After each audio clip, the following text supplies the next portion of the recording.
Well, greetings and salutations, everybody. Welcome to the best damn movie-related show on the planet Earth, the John Campea Show, coming to you from right here on my YouTube channel. I am, of course, your host, John Campea, and it is an awesome honor and privilege, as it is every day, to have you, our international friends, gather around as we talk about our favorite things in the world, movies, movie news, a little bit of television here and there. And joining me on this fine Monday, he's back for another week, ladies and gentlemen. It's one Mr. Robert Meyer Burnett. Robert, how you doing, sir?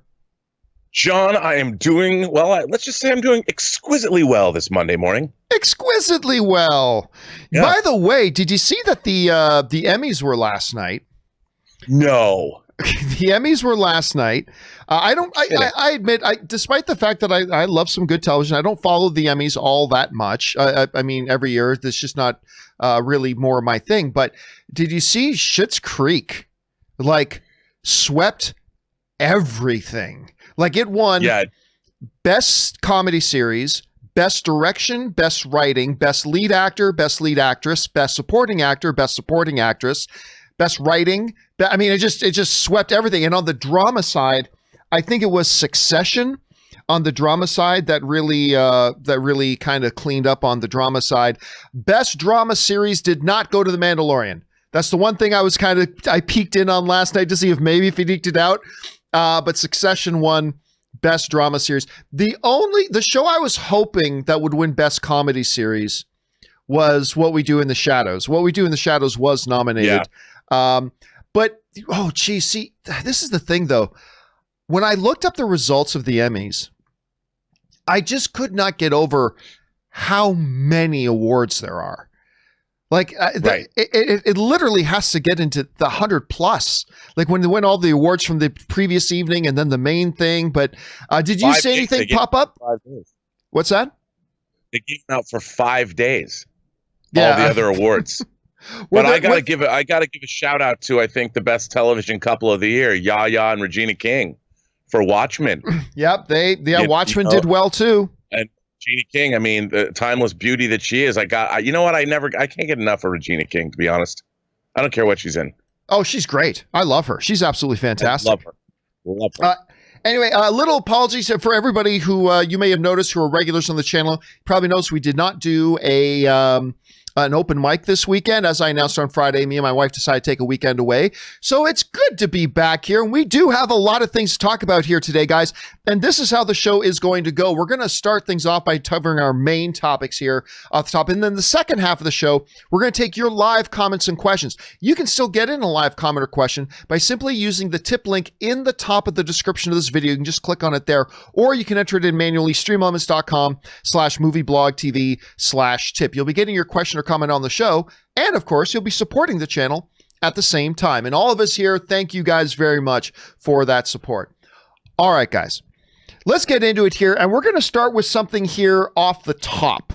And this came out last night after I had already finished the show notes, so this is why this isn't off the top. But during the Emmys, while they were going on, I wasn't watching the Emmys at the time, I was watching football, but while the Emmys were going on, I got an email. Yeah, how about that? Seahawks beating the Patriots last night, second goal line stand. Hey, it's only good. Seahawks lost on the goal line in one big game, won on the goal line on another big game. But I got an email from Disney, the Disney publicist, and I'm like, oh, what's this? And it says WandaVision trailer now out, and went over and watched it, and it is a strange thing to say this. Usually if something is completely weird and bonkers, it's very hard to interpret what's going on, and it doesn't really tell you anything. Like, the more bonkers something is, it really isn't really telling you anything. Here was the special thing about this WandaVision trailer. It was bonkers, and yet I felt like for the first time, I got a little bit of an idea about what the show was going to be about. Like, I never really got that from the other stuff before, but this trailer comes out and it was completely ludicrous, which is awesome. And yet at the same time, I felt like it was giving me a real grasp on what this is about. So Rob, I know you had a chance to look at this thing. And let me tell you what stood out to me. And I don't know if you'll agree with me or not as to, whether this was accurate or not. So what it at least looked like to me was that, as we suspected, a lot of what's going on in WandaVision is a construct of Wanda herself and what she's doing. It looks to me, it appears like there's basically a town that she has kind of converted into, like she's almost retreated. It's like a PTSD. She's retreated into this construct of her life with Vision, and it looks like it creates like almost like a dome around this town, and everybody in the town is just kind of zoned into it as a result of her power. We saw the one shot of what's the character's name? She's the daughter from Captain Marvel. Why am I forgetting the name of the character? Captain Marvel's best friend in the main one, her daughter. She's now all grown up. And apparently she's an agent of S.W.O.R.D. I'm forgetting on the character's name, but it looks like she actually Captain Marvel. Well, she got blown through the air, and she had like Scarlet Witch's like red energy kind of surrounding her. So it looks like maybe she got into some kind of a fight with Wanda. She got blown through the air and out of the dome, because it looked like she breaks out of the dome and all that kind of stuff. That looked good. And then when Vision finds Catherine Hahn, and like she's just kind of zoned out. And I kind of wonder if that's how everybody in the town is. And Vision wakes her up. It's like, were you dead? No. Why was it? Because you're dead. I mean, which was just amazing. That'll look good as he elevated, like levitated up. It's almost like he was discovering what was going on as he levitated up amongst the clouds to look down at the city and everything that's going on. I gotta tell you, and then she's starting to, I don't know, like maybe, I don't know, she's starting to break or whatever, but there was a lot of good deliciousness in this thing, Rob. I loved it. I thought it looked great, and apparently is confirmed it is coming out this year. And apparently, just as we were speculating, Falcon and Winter Soldier is not coming out this year. It has been pushed to 2021, but we'll talk about that another time. But Rob, you had a chance to take a look at this WandaVision trailer. What was your impressions? I loved it. First of all, one of my favorite things is this is a figure of Wanda Maximoff, the original Scarlet Witch, actually in her original uniform. This is a Tonner doll of her. I loved seeing this outfit in the trailer, the classic comic outfit, and same with Vision, you know, right out of the classic Avengers, classic Vision and Scarlet Witch, great stuff. And this looks like it harks back to the House of M storyline, where Scarlet Witch went insane. She literally changed all of reality, making mutants the dominant force on the planet. And if they're sort of weighing into that, I'm like, okay. And if anybody was interested or wanted to know that Marvel was going to go in a bold new direction, there you go. There you go. This was it, man. I think this was really staking its claim, saying, you know what you've seen in the Infinity Saga? Well, we're going somewhere else. And I can't wait. I looked at this and I'm like, good on Marvel. Wow. Who would have expected that? I certainly didn't. But it's rad. It looks really good. And of course, you take a look at these costumes, then them going completely old school with the costumes, which again, these costumes here, Rob, they kind of highlight how quite often we talk about how, hey, look, just because a costume looks good in a comic book doesn't mean it'll look good transferred over into live screen. This is a great example of why you've got to adapt the costumes sometimes. Yep. But still, it is really fun seeing this stuff. I mean, I just, again, it's just a matter of,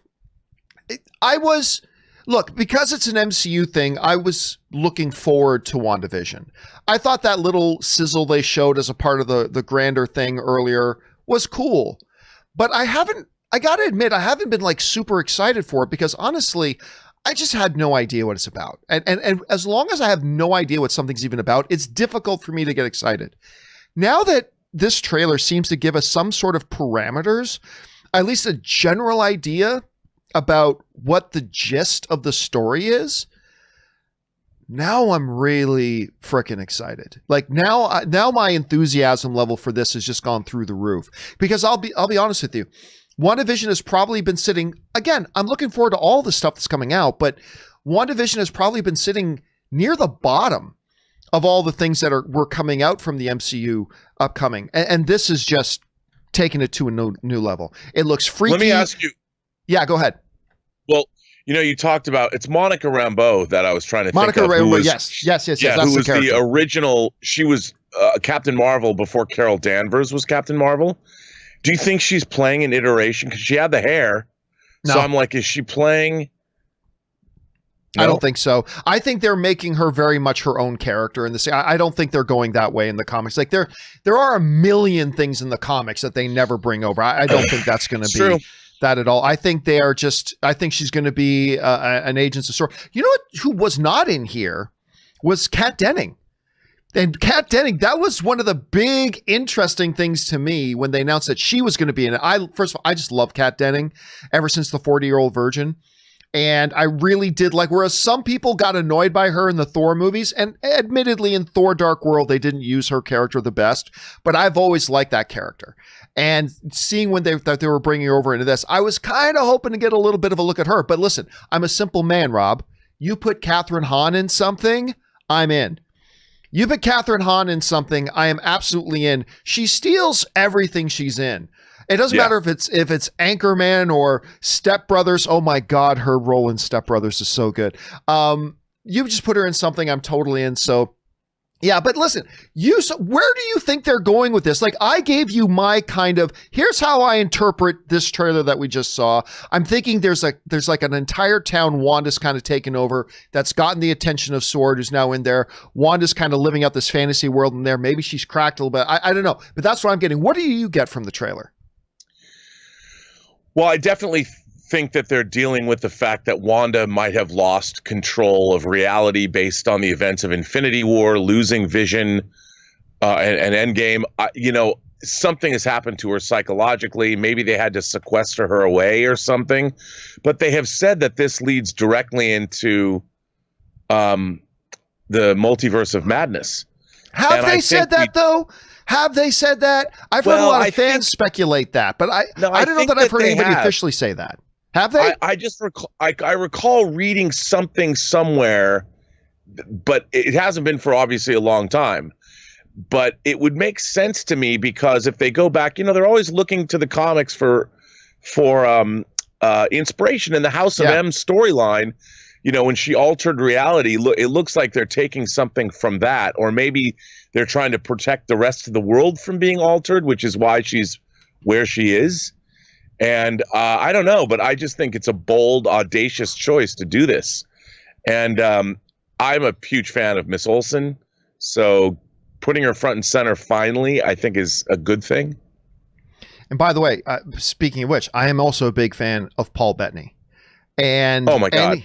Yeah, Paul Bettany is. I've been Mr. Jennifer Connelly.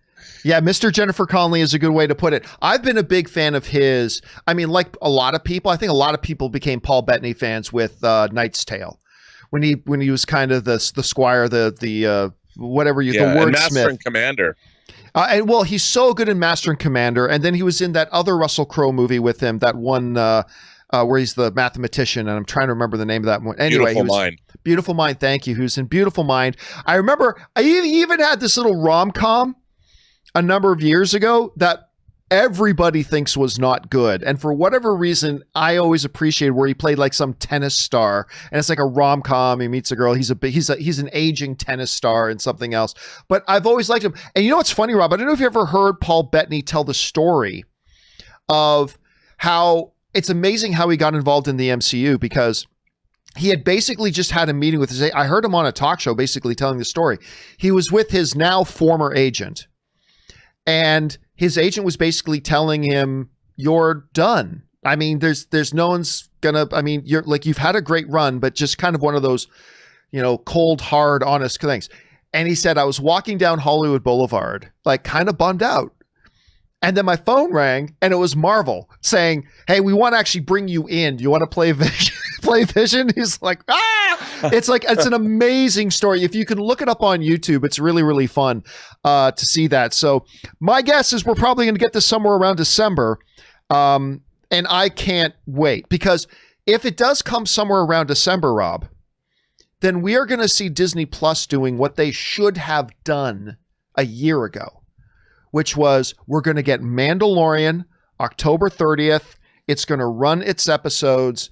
and then it's going to have its conclusion. We're going to get the end of Mandalorian season 2, and probably within a week after that, we're going to get episode 1 of WandaVision, which is exactly what they should have had something prepped like that. Yep.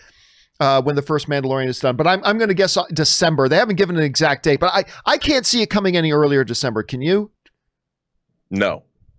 Like, I don't think they're going to run it while Mandalorian is running. Do you? I mean, if you think about it, we're on the downside of September. So you've got October, where we get Mandalorian, November, and then December. I mean, we're going into we're rapidly approaching the holiday season, such as it will be this year. Such as it will be this year, indeed. Yeah. All right, guys. Question is, did you have a chance to see this WandaVision trailer? Maybe you didn't like it as much as we did. I thought it was fantastic, personally. What did you guys think? Jump into the comments section below and let us know your thoughts. All right, guys.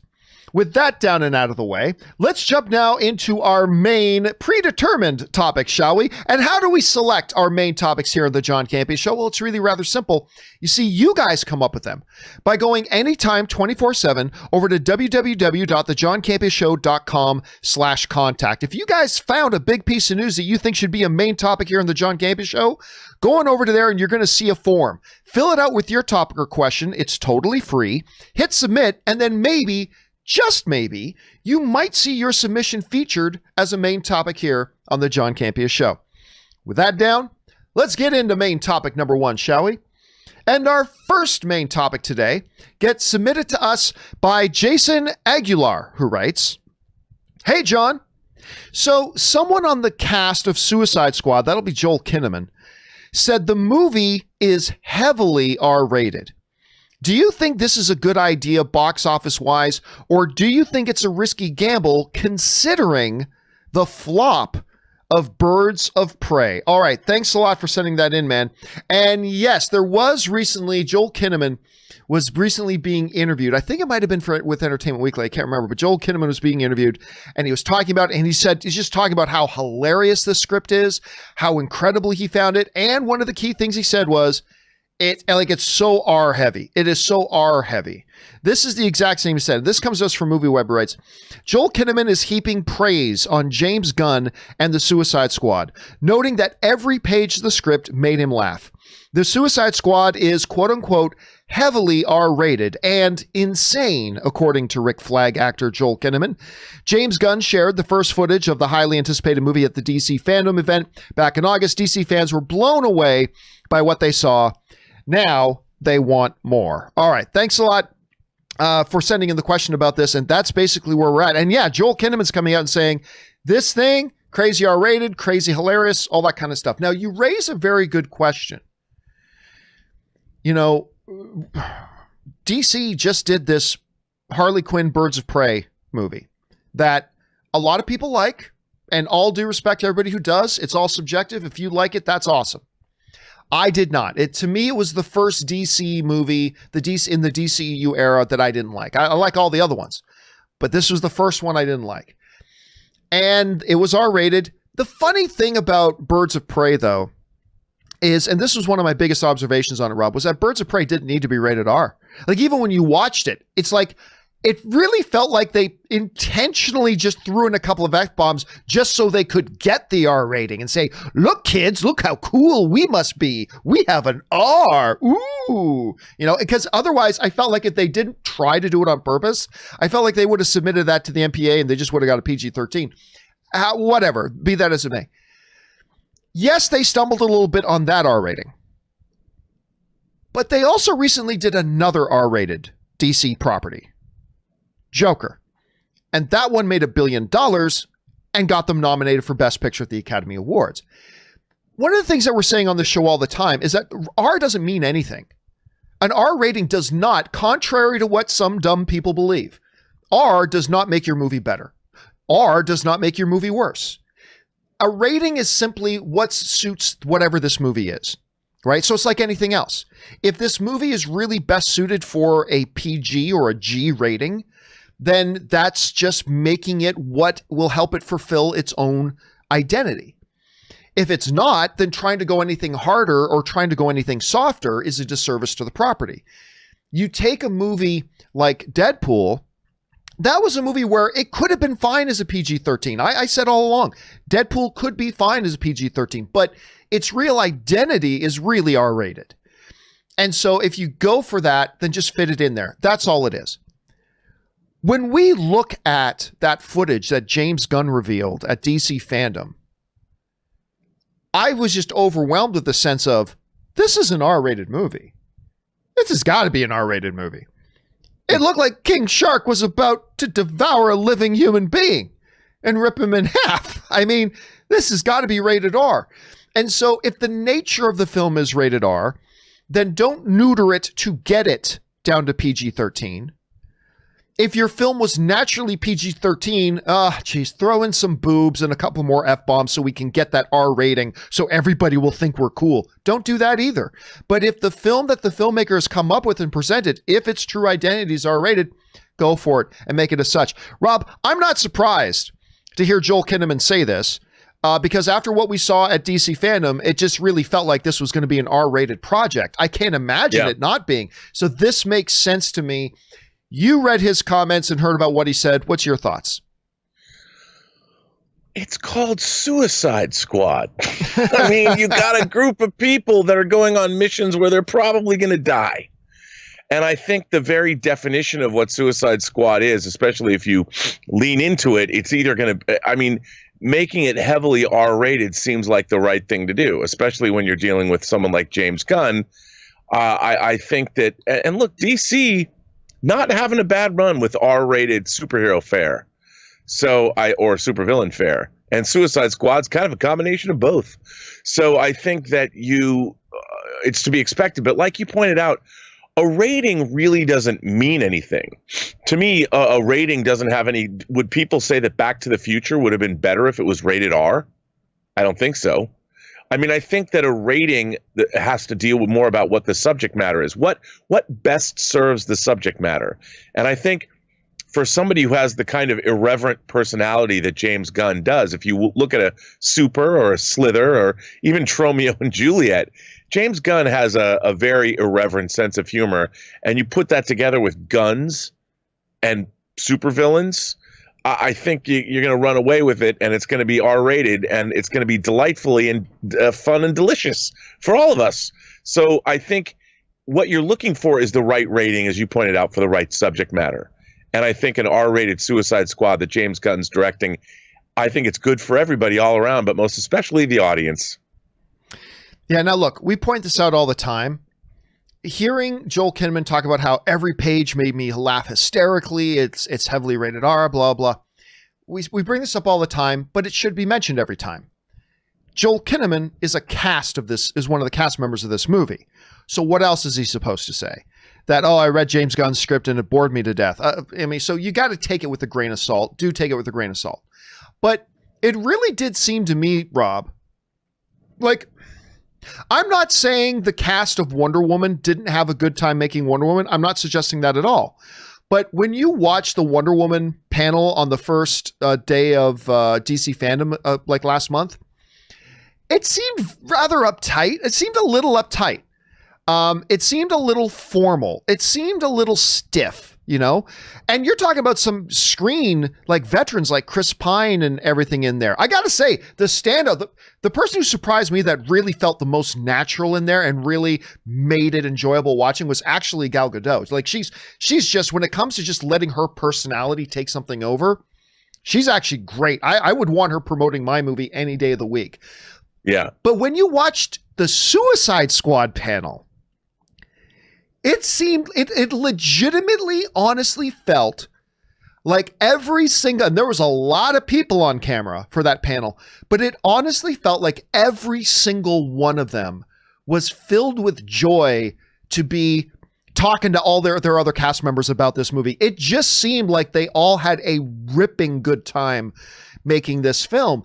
And listen, there are a lot of movies that are some of the best of all time that were nightmares for the people involved making it. I'm not saying you have to have fun in order for it to be a good movie, but when you're making a movie like this, if your whole cast is having a blast, I think that speaks well to it. Am I looking a little bit too much into that? But I honestly think that Kinnaman really did love this thing, and maybe I'm just reading too much in that panel, but what do you think about that?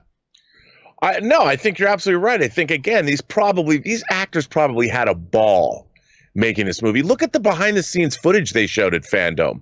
There's explosions going off. They're storming the beach. I mean, they're like kids in a candy store. It looks so much fun, whatever it is that they're doing. And I think it's infectious. And, when there's, it really depends. I mean, I've been on a number of different movie sets over the years, and movie sets can be very different in terms of the tone of what's happening.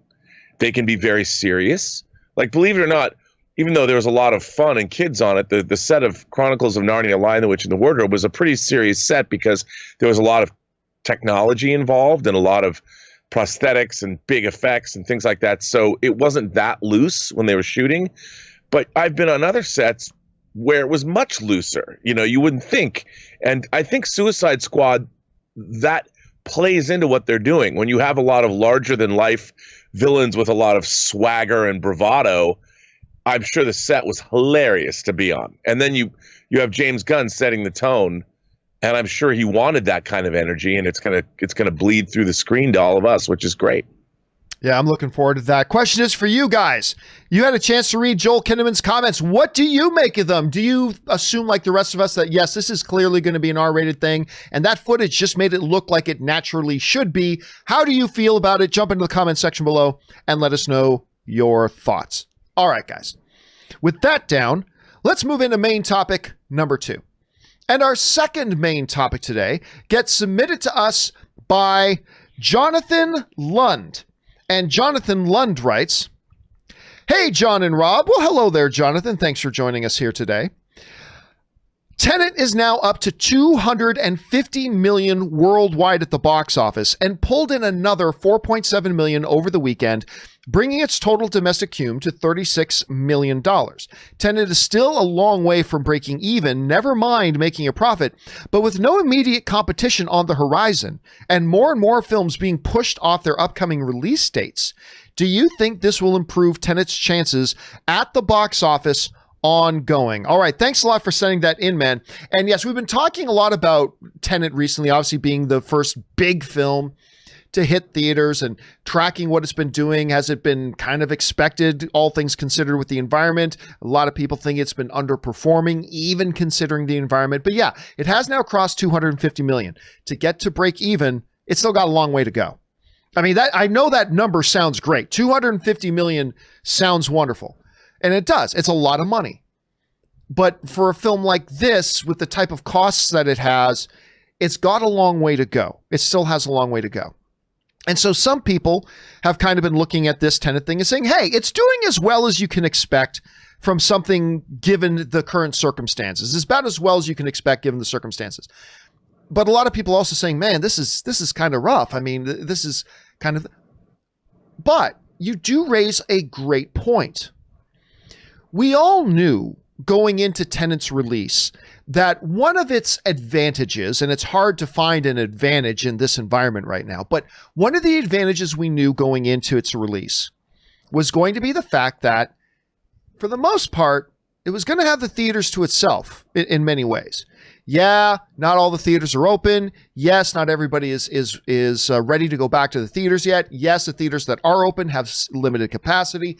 All these things are true. But at least the one thing it had going for it was it could have a longer than normal period of time where it pretty much has its own dominance over the box office because not a lot of other things are coming. In the midst of other big movies now moving even more, like we know that Wonder Woman has got moved again and things like that, could this be another possible silver lining? Because right now, Rob, when you look at the situation, if you want to go to the movies, there are some other smaller things opening. But if you want to go to the movies, you're going to the movies to watch one thing. My buddy, actually Saturday night, a buddy of mine was, I was chatting on text with a buddy of mine, and Ann and I, he lives out near Santa Monica, where Ann and I were spending the weekend. And we just asked him if he wanted to get together for dinner with us. He said, oh, I'm actually going to the movies tonight. I'm going out to the movies. And I didn't even have to ask the question. But I did say, so you're going to go see Tenet, right? Yeah, that's really it. If you want to go out to the movies right now, there's really one movie you have to go see, which is Tenet. Now, is this minor advantage in a world of disadvantages going to be enough that, say, by the end of October, Tenet will have broken even? No. No, even once the LA theaters and New York theaters and all that kind of, even with all those opening again, it's just not going to break even. It's going to make a hell of a lot more money than it would have, but given these terrible climate that we're in right now, but it's just not. But Rob, in asking the question, is this going to play into Tenet's benefit with all these other movies moving off their release dates, having more of a long Fast and the Furious, like long, unbelievably long, unrealistically long runway for your film? It's got to work to its advantage. I think it's going to reap some benefits. Huge benefits, maybe not, but at least some. Rob, how do you interpret it? Well, unfortunately, if you look at what's going on with COVID around the world, the numbers are increasing, especially in Europe. They're talking about a second wave hitting, and we certainly will see where we are, but who knows? I mean, luckily things have come down sort of here in Los Angeles, but in other places they're going up. I mean, Tenet's got the landscape to itself now, but how long are movies going to play now? Are we going to stay open? Are we not going to stay open? I think it really depends on what happens in the world. But I still don't think, I think ultimately, with the amount of money this cost, I mean, we've been talking about this a lot on the show, it's going to come nowhere near to break even. And I think ultimately this was going to be seen as a failed, it was a worthy attempt. But I think it'll never be considered anything other than a failure, because $250 million for a movie like this, it should have made that in the first 10 days of release, if not a lot more. Yeah, but you're talking in a world where COVID doesn't exist. I am talking, but I think you have to take that in consideration. You have to take into consideration the world as it is right now. And I think, to just say, it should have made this one. Well, yes, but a lot of things should have happened. Black Widow should have been in theaters already. Wonder Woman should have came out months ago. A lot of things should have happened. But, so I think we need to evaluate, when we look at things like Tenet, I think we need to evaluate it taking the circumstances in which it was released into consideration.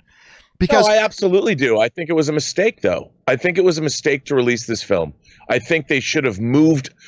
Oh, look, I understand they're trying to get movies back, but you know what? Ultimately, I think that this move did not do. It didn't benefit anyone. At the end of the day, it certainly didn't benefit the movie. It didn't benefit the studios. It didn't even benefit the movie theaters that much, because look at the domestic grosses. And I think they should have waited and seen where, as much as it pains me to say that, I think ultimately, look, if we haven't heard real numbers yet, but when they're talking about Mulan making $250 million with Disney's installed subscriber base, and Tenet's making that worldwide, I mean, I don't know. I don't think history is going to look at this decision as being a good one. I think it all depends, because I think the goalposts are moving every day. Like that's the thing about this whole thing. Like the goalpost, because here's the thing. If we lived in a culture where people weren't morons, and if we lived in a culture where everybody did the appropriate things and we did what we needed to do to interact and manage the virus properly and blah, blah, blah, then Tenet comes out on this release date. It makes significantly more money than it did now. And it's looking as one of the most genius strokes ever in the history of movies. It was bold. It was they were the ones, they were the penguins to dive into the water first. They were the brave ones. They were the bold ones. They were the ones who made that decision, blah, blah. But the issue is we didn't manage the pandemic right. And we continued to do things badly. And listen, when we see some numbers going up in places, they're not going up because of movie theaters. They're going up because in and out, there are just too many people that live in this country that simply aren't smart enough to know how to manage themselves properly in the midst of a pandemic. And it's just, I don't know. I don't know. I think what's happened to Tenet is more of a commentary on the times that we are in, more than it is a commentary on Tenet. You know what I mean? Oh, no, I 100% agree with you. I 100% agree with you. I just think that I don't think it was the right time to release the film. I think that it was a valiant attempt, and it was certainly the movie to lead off with. But I think I blame Tenet for I don't think I'm going to get to see No Time to Die in November because of Tenet.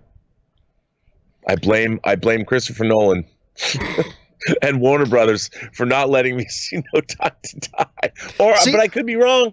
I would propose the opposite. I would propose that if No Time to Die does open in November, it's going to be because Tenet was able to open now and get the process of everything going. I would propose to you that if Tenet had not come out now, I'd say there's zero chance that No Time to Die comes out in November. I honestly do. I think if Tenet had not come out now, I think the chances that No Time to Die comes out in November are zero. Absolute zero. I still don't think it's likely. You and I think both of us have become a little bit more pessimistic about it recently. But I think if there is any chance for No Time to Die to coming out in October, it's going to be because a film like Tenet came out in the worst of times to at least get the theaters open again, get the awareness start going that the theaters are open, that there are movies coming. And so if No Time to Die can come out in theaters, they may look at that in November and say, okay, we can put this out because a lot of the legwork was already done by Tenet. But I honestly think if Tenet had not come out, I don't think there was any chance that any November film, and they may not come out anyway, but I don't think there's any chance those films come out in November without that first. Because I don't think any of them wanted to be that first penguin in the water. No. Right? So somebody had to do it. So who knows? We'll have to wait and see. Either way, there's no way around it. It's an ugly situation for everybody. The theaters are suffering. The studios are suffering. Movie fans aren't getting the films that they want to see. And these are all just our minor little first world problems when it comes to this pandemic stuff. But that's what we're here to talk about, is our little movie loving world. But anyway, guys, the question is for you. Do you think that other films getting bumped off is going to benefit, however big or however small, the ongoing run of Tenet, or do you really think it's not going to have any impact on it whatsoever? There's good arguments to be made both ways. Jump down into the comment section below and let us know your thoughts. All right, guys. With that down, let's move into our third and final main topic today. And our third and final main topic today gets submitted to us by Dustin Crawford, who writes, "Hey, John and crew. According to the Vulcan Reporter, Tom Hardy is practically locked in to be the new James Bond. Full disclosure, I don't know shit about the Vulcan Reporter. I don't know how reputable they are, and this is far from confirmed. What do you make of this news, and how would you and Rob feel about Hardy in the role?" All right, thanks a lot for sending that in, man. And yes, listen, one of the big questions going on around film fandom right now is who's going to be the next James Bond. We've heard things like Tom Hiddleston. We've heard things like Tom Hardy. We've heard things like Henry Cavill. A lot of people were buzzing Idris Elba, although he and the studio people all said, no, that's not happening. But there has been a report that's come out now that is saying and claiming that Tom Hardy is the guy. It's not the Hollywood Reporter saying it. It's not Variety. It's not Entertainment Weekly. It's some smaller, lesser known thing. Now, but that doesn't automatically mean it's not true. That doesn't automatically mean that's not true. We've known for some time that Hardy is one of the guys in the running to be Bond. We've all known that for a while. So that's not anything surprising. I will tell you why I don't believe this report. Now, look, at the end of the day, Tom Hardy could end up being our Bond. I believe Tom Hardy would make a fantastic Bond. I do. But here's why I don't believe this specific report. All right, now this comes to us. This is coming to us from the folks over at Dark Horizons, who wrote the following based on these rumors going around. It says the Vulcan Reporter reports that according to their sources, whoever their sources are, Hardy was offered the iconic part after a successful audition back in June. They report that producers had planned to unveil Tom as the next James Bond in November, around the same time Craig retires. But the news will now be announced later this year or early 2021. That's the report that came out of the Vulcan Reporter. And Rob, while it is possible that Tom Hardy could be our next Bond, because he has been mentioned as being one of the guys in the running for months now, for many months. So while all that is possible, here is the specific reason I do not believe this report. They may have had me wondering if it could be true until this part. They report that the producers plan to unveil Tom as the next James Bond in November. Right there, that one little piece of information to me, Rob, sets off the BS alarms. Because even if Tom Hardy was the next James Bond, there is no way in hell that as they're opening the new James Bond movie, they're going to announce the guy who's the new James Bond while the new one just opens with the current James Bond. That would be one of the dumbest things in the world that they could do. You don't announce who the next James Bond. By the way, this guy who's in theaters right now, yeah, don't get too invested. He's not our Bond anymore. Here's our new Bond while this movie is playing right now. It's kind of like when Justice League was coming out and we all knew that Ben Affleck was no longer going to be Batman, but they didn't want to confirm those things. They didn't want to admit that he wasn't their Batman. Smartly so. It was the right move. I agreed with their move because you don't want people talking about, oh yeah, this guy who's Batman this week, he's not our Batman anymore. You don't want that to be the narrative as the movie's out and in theaters. They would never for a second plan to announce Tom Hardy as the new James Bond as you're opening a brand new Bond film with the guy who's currently in the role. I mean, obviously, everybody knows this is Daniel Craig's last Bond film, so that wouldn't be the news. But you would want everybody focused on Daniel Craig, on this Bond. You would not want the news. You wouldn't want to hijack your own news cycle. So that to me is the part of this that says, okay, you know what? Tom Hardy may end up being James Bond. There was always a possibility he could, but I don't believe this story in the least because of that one line. It's like to me reading a story that, oh, there was a fire across town yesterday. Really? Across town is a big lake, but okay, maybe it's possible. And it was put out by the Stay Puft Marshmallow Man. Okay, there's the one part that made me check out of the story. That was that part to me. Rob, you saw this story. Number one, do you think this story could be absolutely true? But number two, what would you think of Tom Hardy as Bond in general if he ends up being the guy to get it? Well, let me just say I love Tom Hardy. But this story is total bunk because if you look into the past, whenever they've announced a new James Bond, it's been a huge media event. And people kind of know, but just go back and look at the press conference when they first released Daniel Craig's name. It was a big deal. They've made it, it's part of the Bond mystique. Who's going to be the new Bond? Do you think they're actually going to announce the new Bond in the press? No, it's a gigantic press event that they create. And I'll have to tell you, if they're going to put out if there's going to be a new James Bond, Tom Hardy's too old. He's just too old. Daniel Craig, remember, started playing Bond in 2006, and then they announced him 2 years before that. So it's absurd. It's not the way they've ever announced a James Bond movie. They have these big press events, and the entire history of Bond has been different than this. And I just don't think they're going to, all of this has come out of the fact that Christopher Nolan, he's always wanted to do a Bond movie. Inception was like a Bond movie. Tenet's like a Bond movie. And he loves Tom Hardy and blah, blah, blah, blah, blah. No, the next Bond that they announce is going to be in his 30s.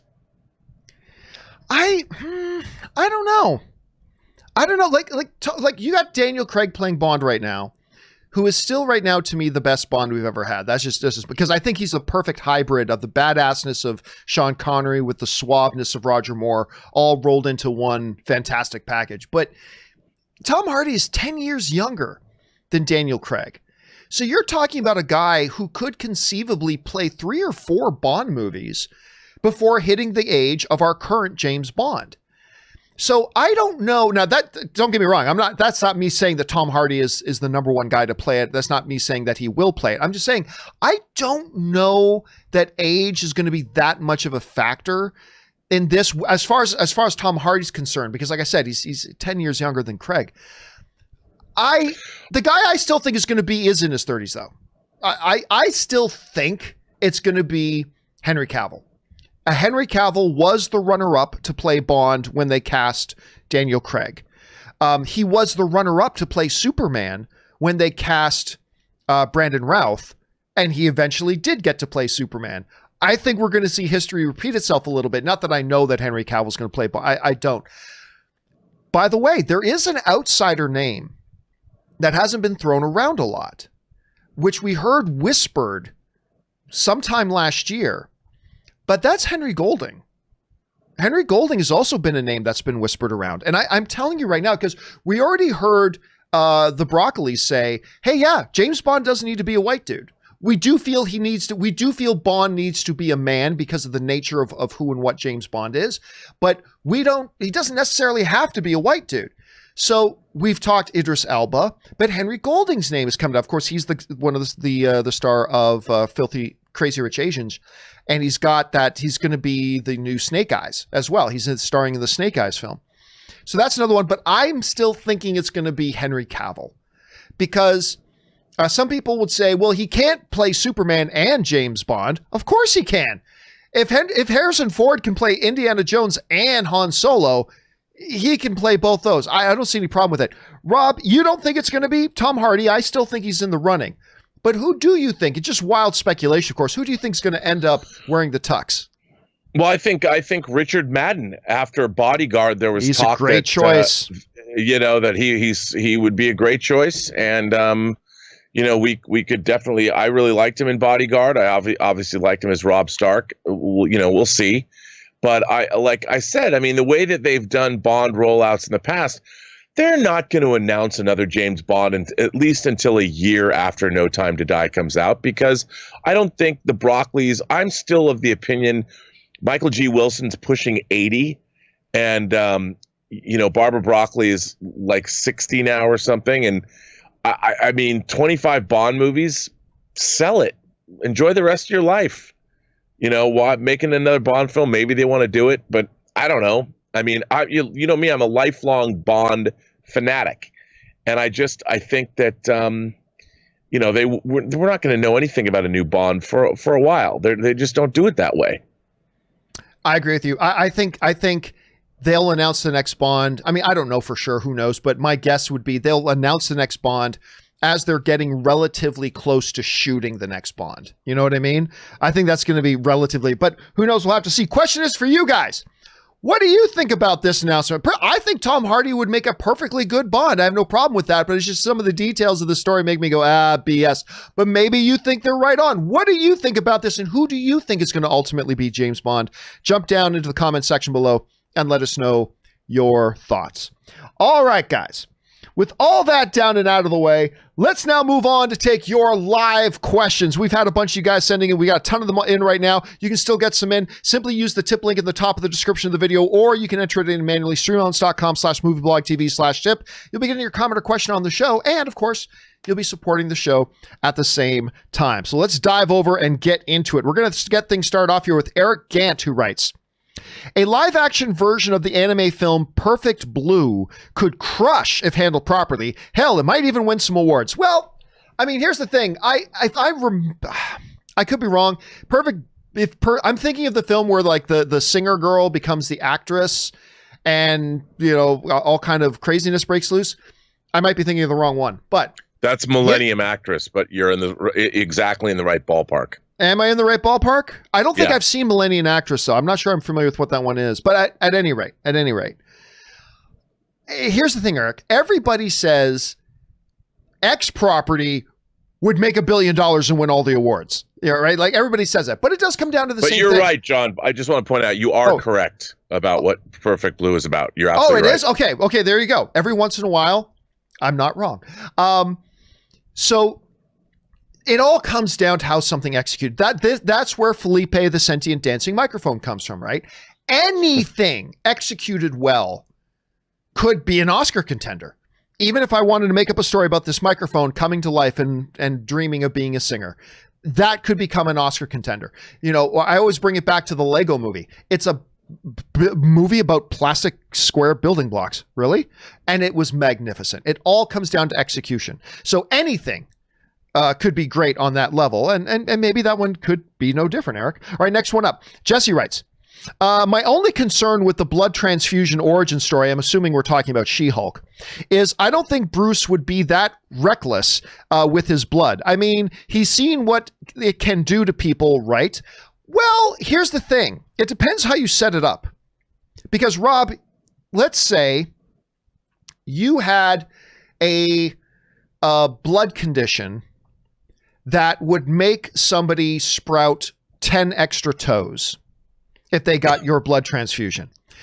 You wouldn't want to do that to anybody, but if you were in a life and death situation, this person gets a blood transfusion right now or they're going to die.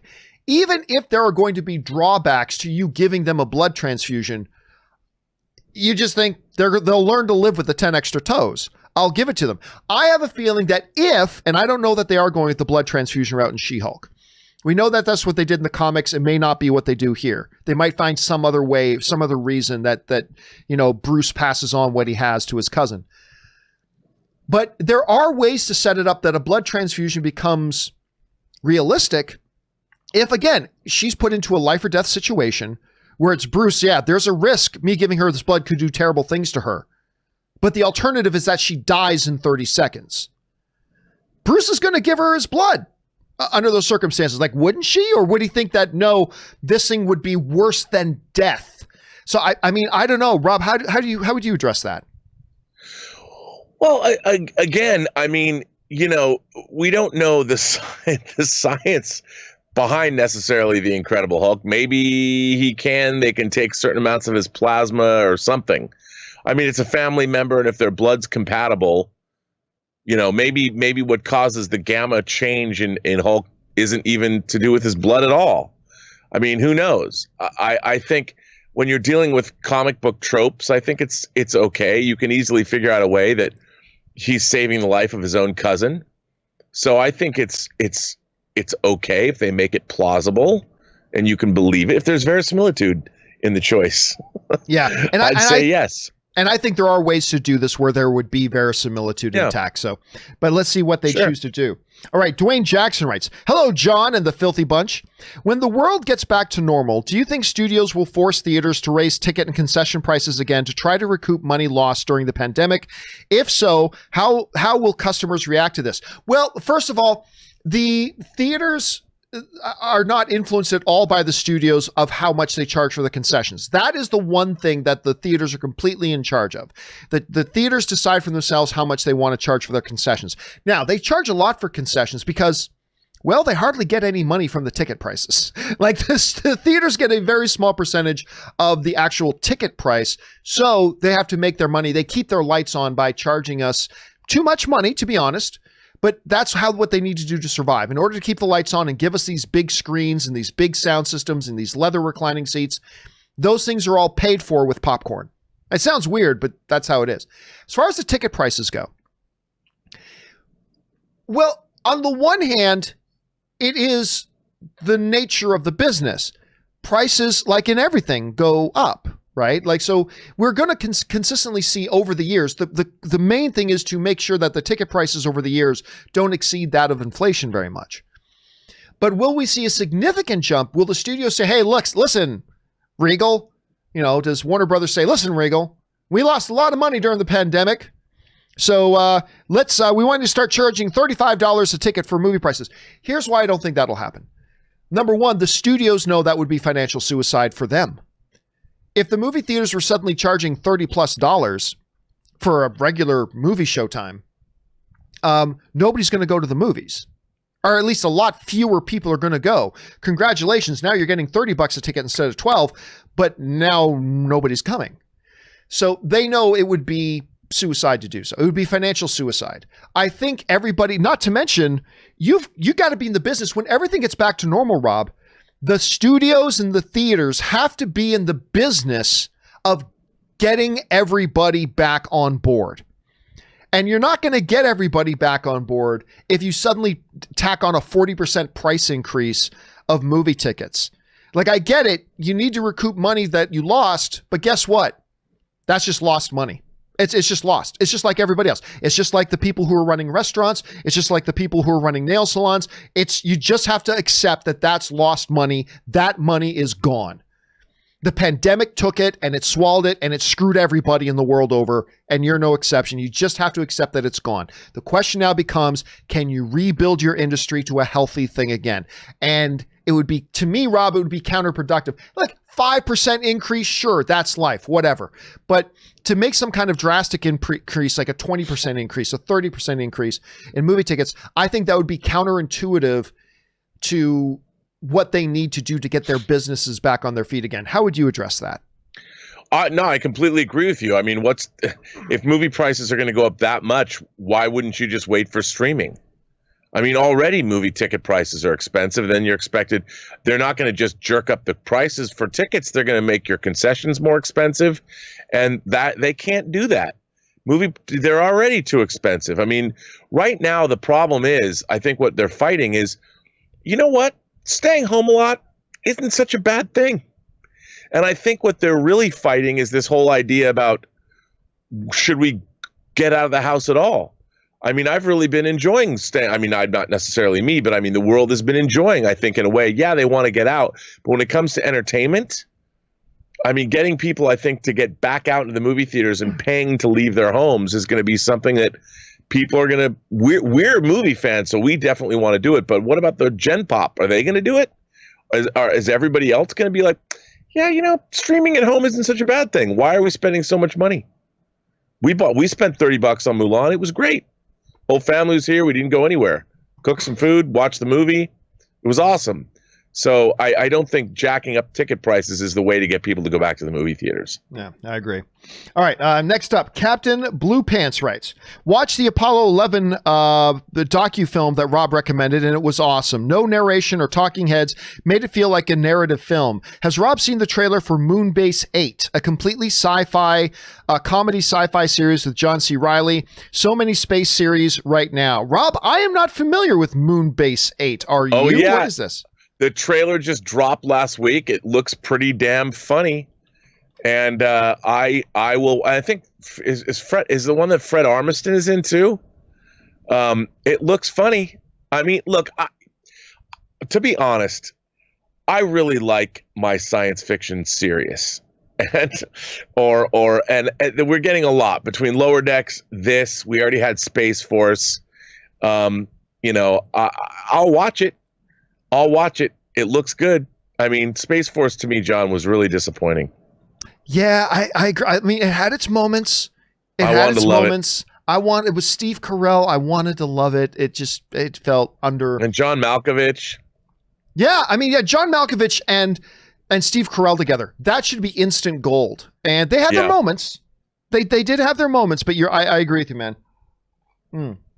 That ended up a little bit disappointing. All right, next up.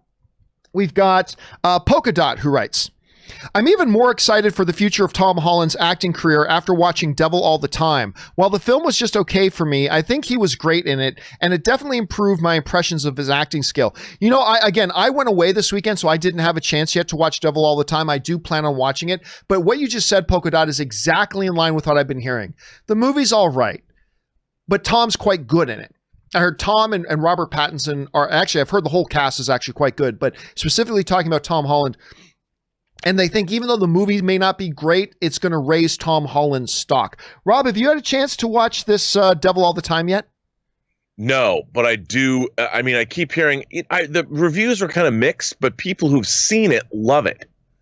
And that's not what I see. The people I've talked to who've seen it are kind of middling. They're like, yeah, it's all right. I mean, I'm hearing from a lot of people that's pretty good, but that Tom Holland was really great and Robert Pattinson was really great in it. So I don't know. Are you planning on watching it? I'm probably going to try to watch it today or tomorrow if I can. Yeah, you know, I've just been catching up on TV stuff, you know, binging TV shows that I've been missing, and then I was going to get back more into movies. By the way, I gotta say, although granted, hold on a second. I am a little bit biased here.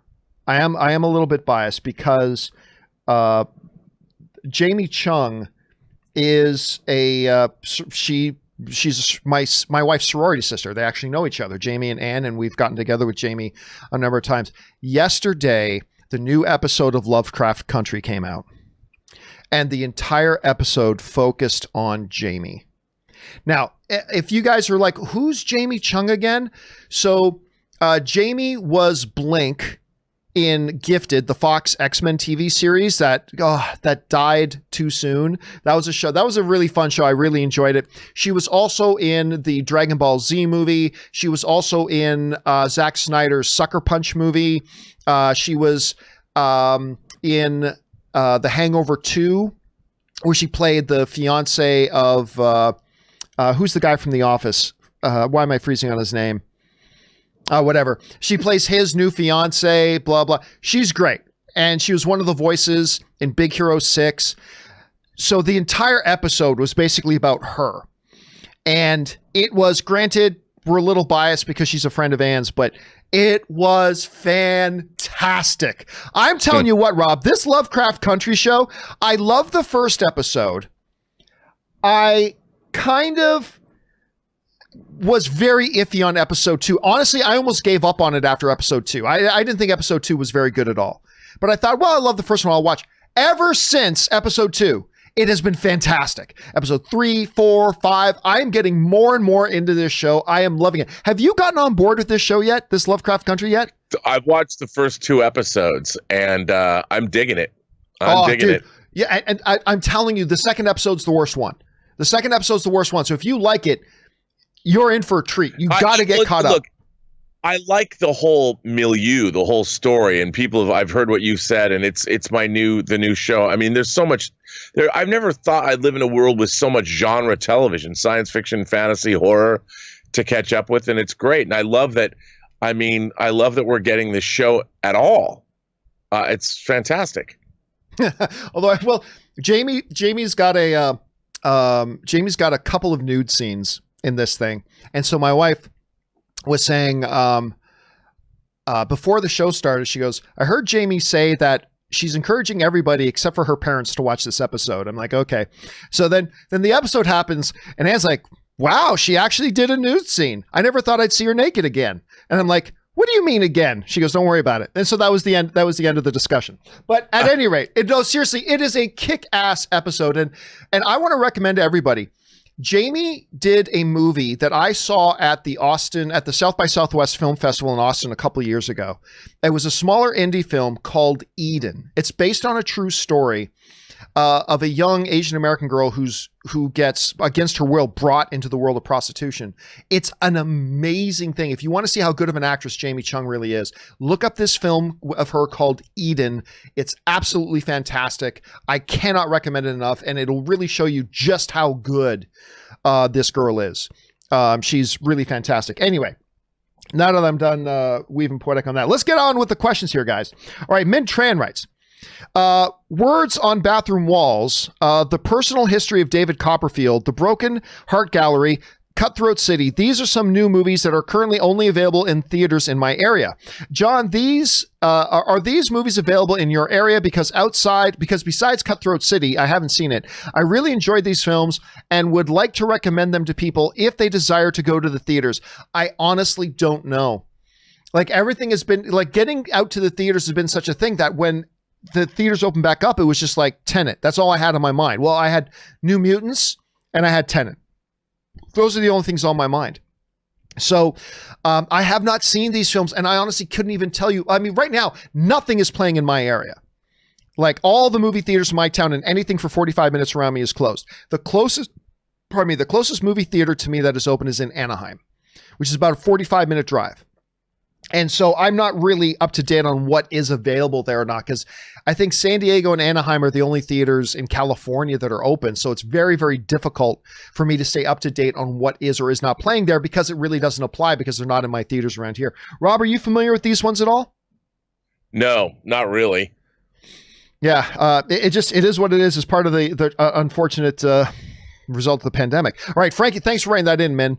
All right, Frankie G, a Patreon supporter. Thank you for being a Patreon supporter, Frankie.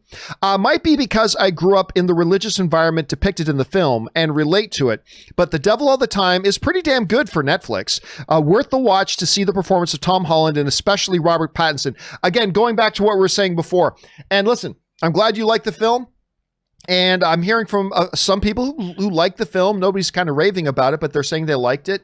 But everybody is kind of highlighting what you were just saying. Tom Holland, this might be a revelatory kind of performance for him, much like Rover, I think, was for Robert Pattinson a number of years ago. Like, I remember for me, that was my eye-opening, Rob, for Robert Pattinson, was that movie Rover he did with... I own it on Blu-ray. It's so good. It's so good. And it's like, this is the same kid from Twilight. And that's the movie for me that went, whoa, there's way more to this dude than we saw in either Harry Potter or Twilight.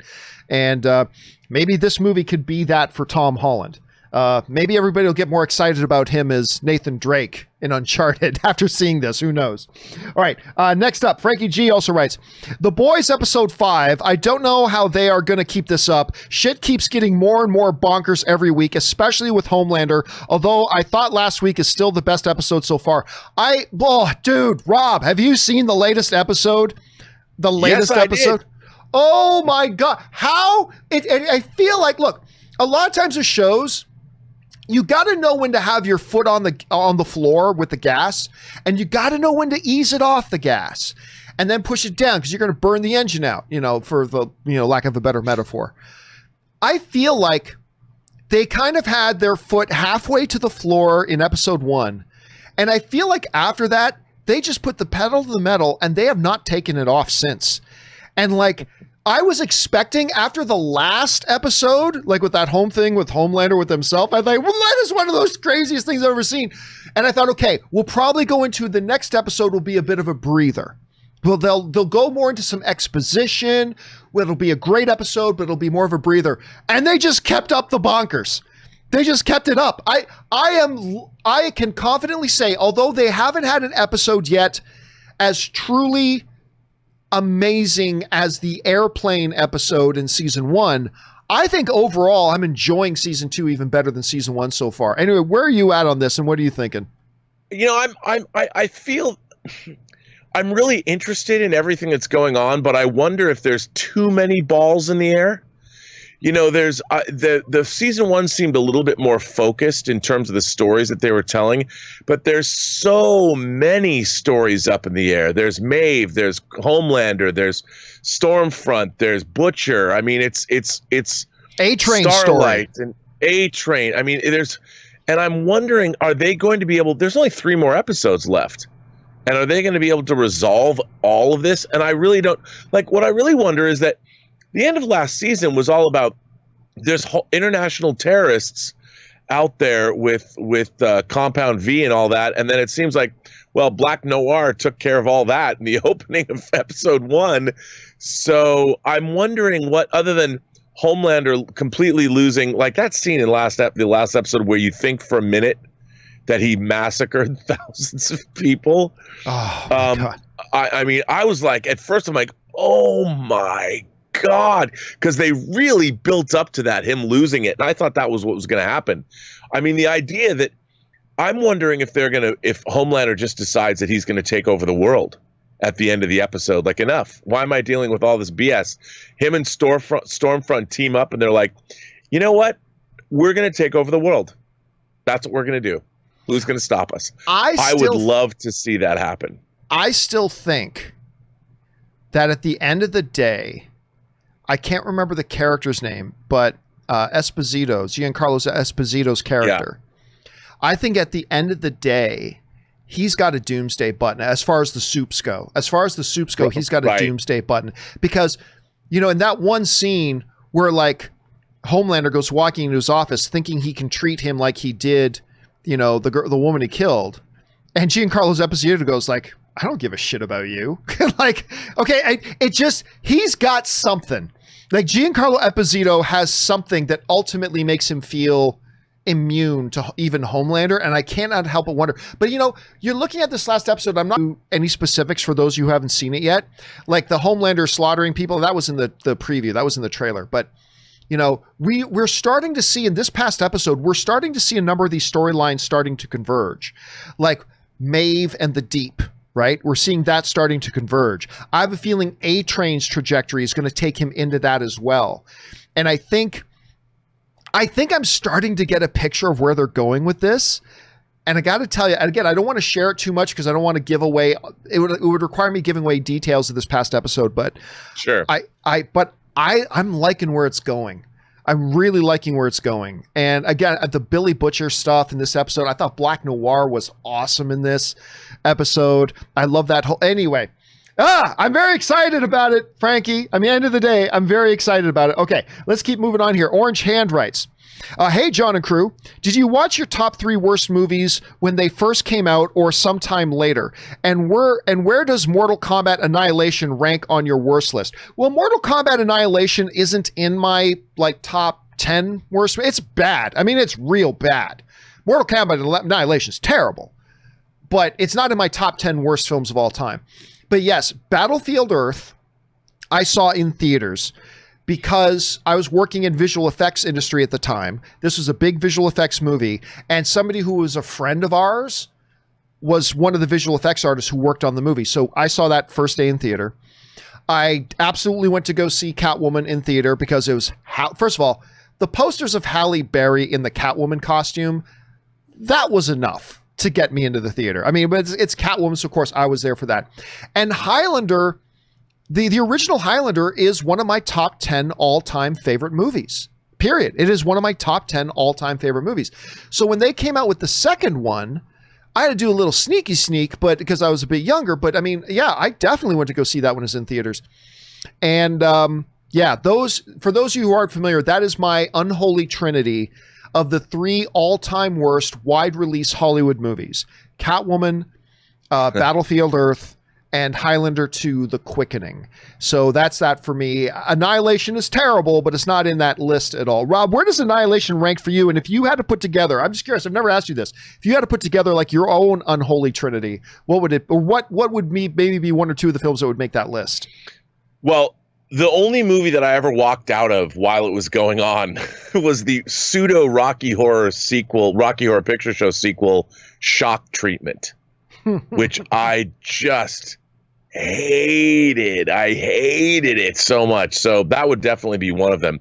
But Alex Garland's Annihilation was not, I wouldn't say that's a bad movie, No, Mortal Kombat Annihilation. Oh, Mortal Kombat Annihilation. Oh, well, yeah, I mean, that was terrible. But the other movie because when you say Annihilation, I was like, are you still talking about Mortal Kombat? No, Orange Hand was specifically asking about Mortal Kombat Annihilation. Where does that rank for you? Again, I didn't put a lot of, it depends on what a movie aspires to be. And I think Mortal Kombat Annihilation, it's not like it was going to be high art. But along those lines, The Crow, City of Angels, the sequel to The Crow. Ooh, yeah. Oh my God, did I hate that movie. I love The Crow so much. But when I went and saw The Crow, City of Angels, I literally, again, it was painful to watch. I mean, I don't understand what the hell I was seeing. That would probably be there. So Shock Treatment, The Crow, City of Angels. And, I'm going to have to go with Catwoman along with you because to me, again, Battlefield Earth it's in a place by itself, but Catwoman had Warner Brothers behind it. And you're coming off of, you had the Tim Burton example that he gave you of Michelle Pfeiffer's Catwoman. And the whole idea that I love Sharon Stone and they brought in Pitoff to direct. I'm like, how do you, and Halle Berry, this was a passion project of hers. This movie, by all, it should have been good. And when you're watching it, you're like, wait a minute, did they just decide to make every wrong decision that they could possibly make in this movie?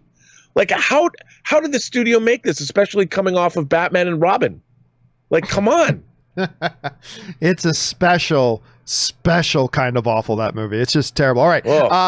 Barry Manilow writes, hi, John. My roommate, I'm guessing you mean my roommate and I, go back and forth about the ethnicity issue when it comes to casting Idris Elba as Bond.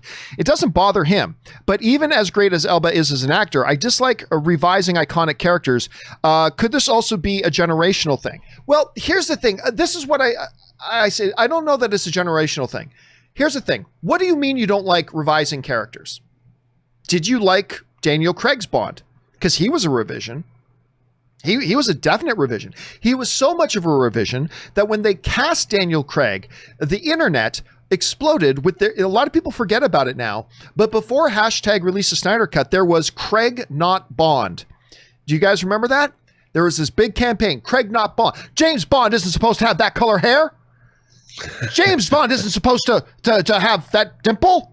So the thing is, every Bond you get is to some degree a revision.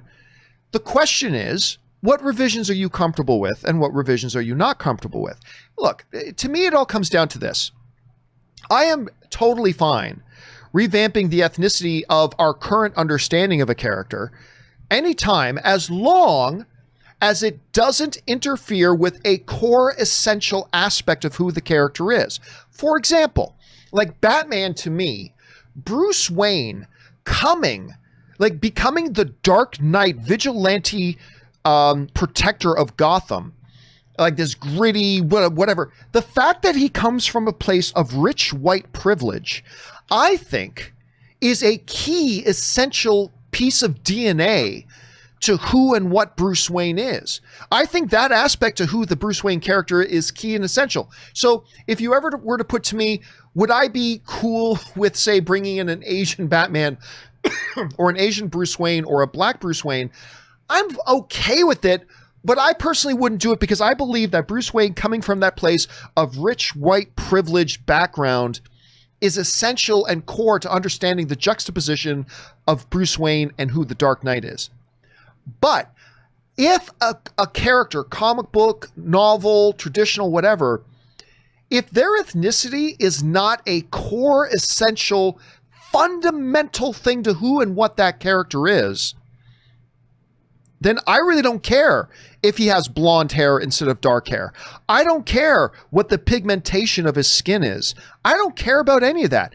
And what the Broccoli's brought up a while ago is like, when it comes to James Bond, his whiteness is not in any way associated with the core essential elements of who and what that character is.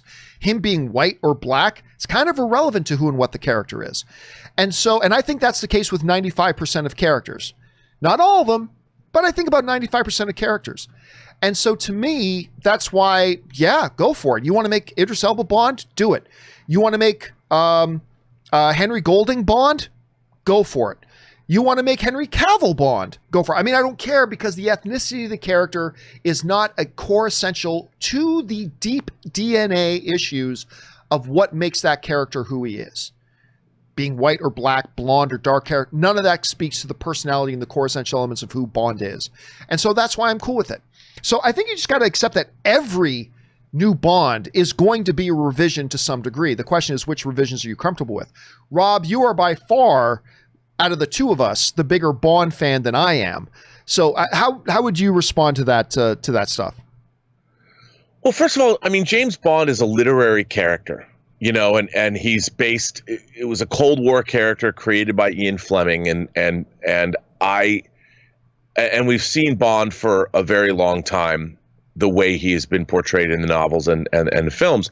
My question is this: if somebody's going to do a gender or a race swap with a character, I find that can be very interesting.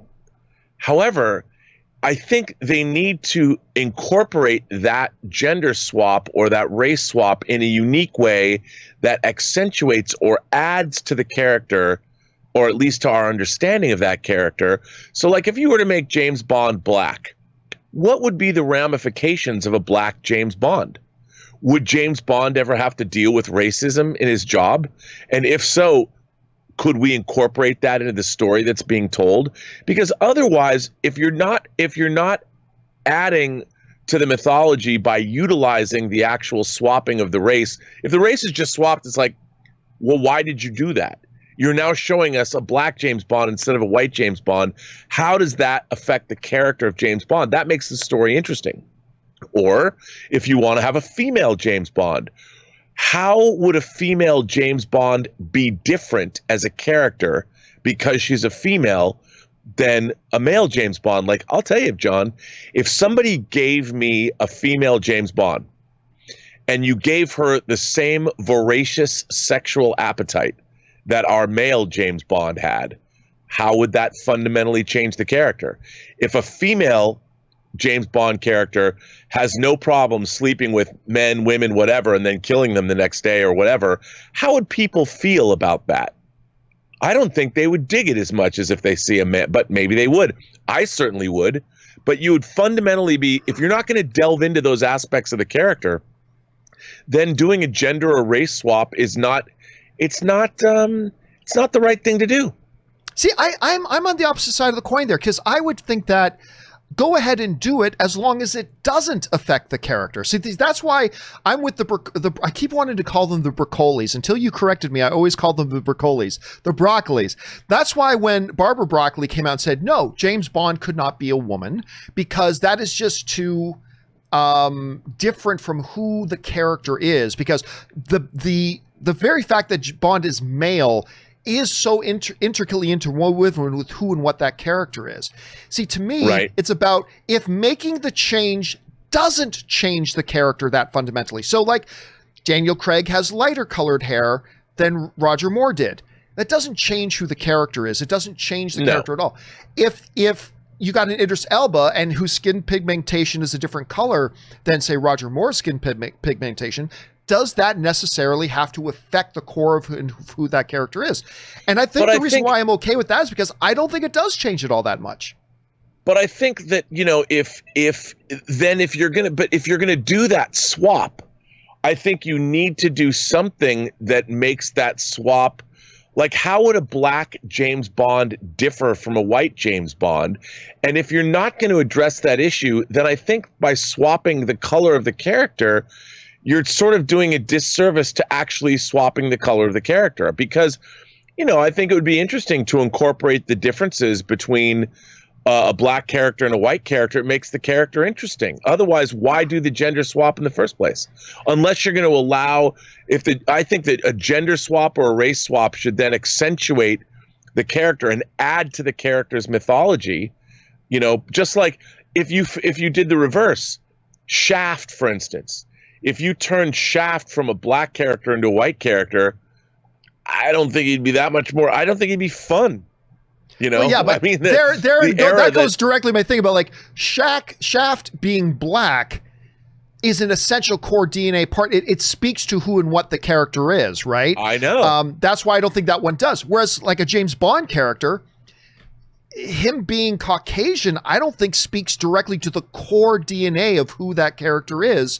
Unlike, say, a Shaft or I think Bruce Wayne as a Batman. So I mean, I don't know. It's an interesting topic that keeps coming up. I think we'll have to revisit again many times. All right, we got to keep moving here. Next one up. Was that Barry Manilow? It was. Dark Knight Rises writes, "Hey John, wondering what Gary Oldman and Anthony Hopkins are up to these days. Thanks. Honestly, I just saw a trailer for a new Anthony Hopkins thing. Gary Oldman, I also just saw. Best thing to do, jump on IMDb and go and look up Gary Oldman and Anthony Hopkins. Dark Knight Rises also writes, "Hey John, how long do you think Clint Eastwood will continue to keep directing movies? Do you think he will ever act again?" Well, we just saw him act recently. I mean, in the not too distant future, past, I mean, that The Mule that he did with, he directed it. Did he not direct it? No. He didn't direct The Mule, or did he? No, he did. He did direct The Mule? Okay. Yeah. So he had Bradley Cooper in it with him? I thought he was great in that. A whole second. Let me just double check. Because for some reason, I've got it in my head that he didn't direct it. You're probably 100% right. He probably did. No, he did. He absolutely did. He directed it. For some reason, I was thinking about this European guy. But anyway, so it was that baseball movie. Was it The Trouble with the Curve or something? Yes, that he did with Justin Timberlake. He didn't direct that. That's right. But so yeah, I think the right project, probably one of his own. Honestly, I think Clint Eastwood is going to be directing films until he simply cannot direct anymore. Because, he just did Richard Jewell. And that was a good film, man. That's a good film. He's still making good films. And as long as he still enjoys doing, let's face it, this business has been his life. And I think as long as he can still say action, I think he's going to be directing films. And as long as he is, I'm still going to be there to watch them. So I don't know, Rob, what do you think? You think we're going to see him actually get in front of the camera again? Yeah, why not? I think he's going to come up with a story that he's really done a good job of incorporating the idea of himself aging, like definitely all the way back to 1992's Unforgiven. You know, he was playing with the idea of his persona. What happens when you're a gunfighter and then you become a broken down shadow of your former self? And he's been doing that. Like the Mule was the same kind of thing. How does somebody who's aging stay relevant? You know, I think it's definitely something in his life. And obviously he's 90 years old now. Yeah. And he's directing a 90-year-old directing a feature film, much less acting in one? I mean, this is something that we all as human beings should celebrate. Clint Eastwood, not just his film career, not just because he's a badass, but the fact that he is pushing the limits of the human experience by making movies at 90. It's an amazing thing. Good movies. He's got great taste, and I would love to see him. I hope he directs another movie that he stars in. But again, at 90, man, I that's incredible. It's incredible what he's doing. By the way, speaking about Clint Eastwood playing his age and stuff like that, I still think it's not his best movie, but I still think my favorite portrayal by Clint Eastwood with the whole "get off my lawn" kind of thing is, do you remember like 2008's Gran Torino? Do you remember? That's where that's from. That's really that's the movie to me. Like when I think about Clint Eastwood really embracing and playing the age, I want to see more movies with him doing it like that. I mean, I loved it. I mean, that's a great example. And dude, like you said, that was over a decade ago. And it's weird to think about that, right? That was 12 years ago. It just feels like it was a few years ago. It was over 12 years ago. It's crazy. All right, guys, let's keep moving here. We got a bunch more to get through. Preston the Kryptonian writes, be their hero, Clark, be their monument, be their angel, be anything you need. They need you to be, or be none of it.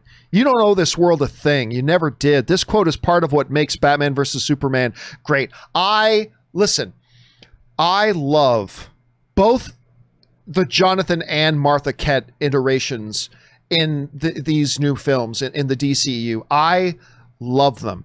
All the way back to Man of Steel.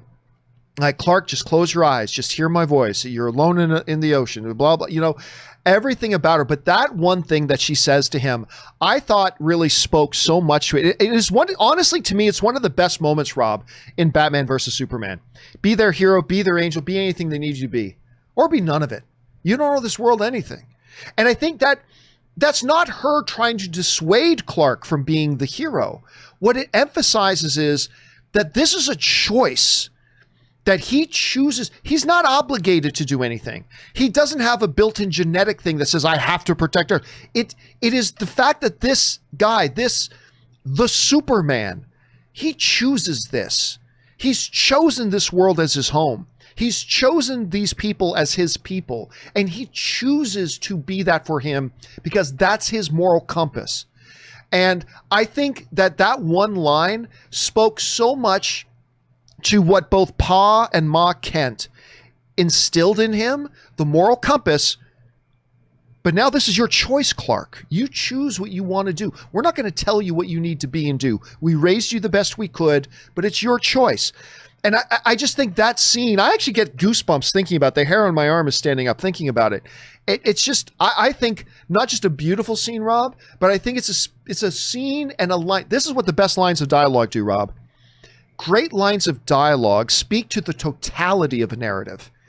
And that's what I think that did. That one little line spoke to the totality of the narrative of who the Superman is in this world. Anyway, I'm waxing poetic on it, but what did you think about that line?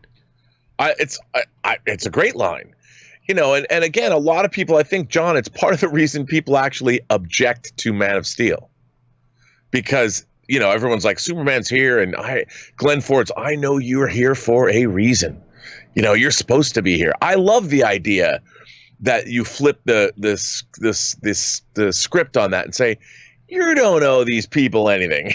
You know, it's a whole different look at the mythos that becomes more grounded and realistic.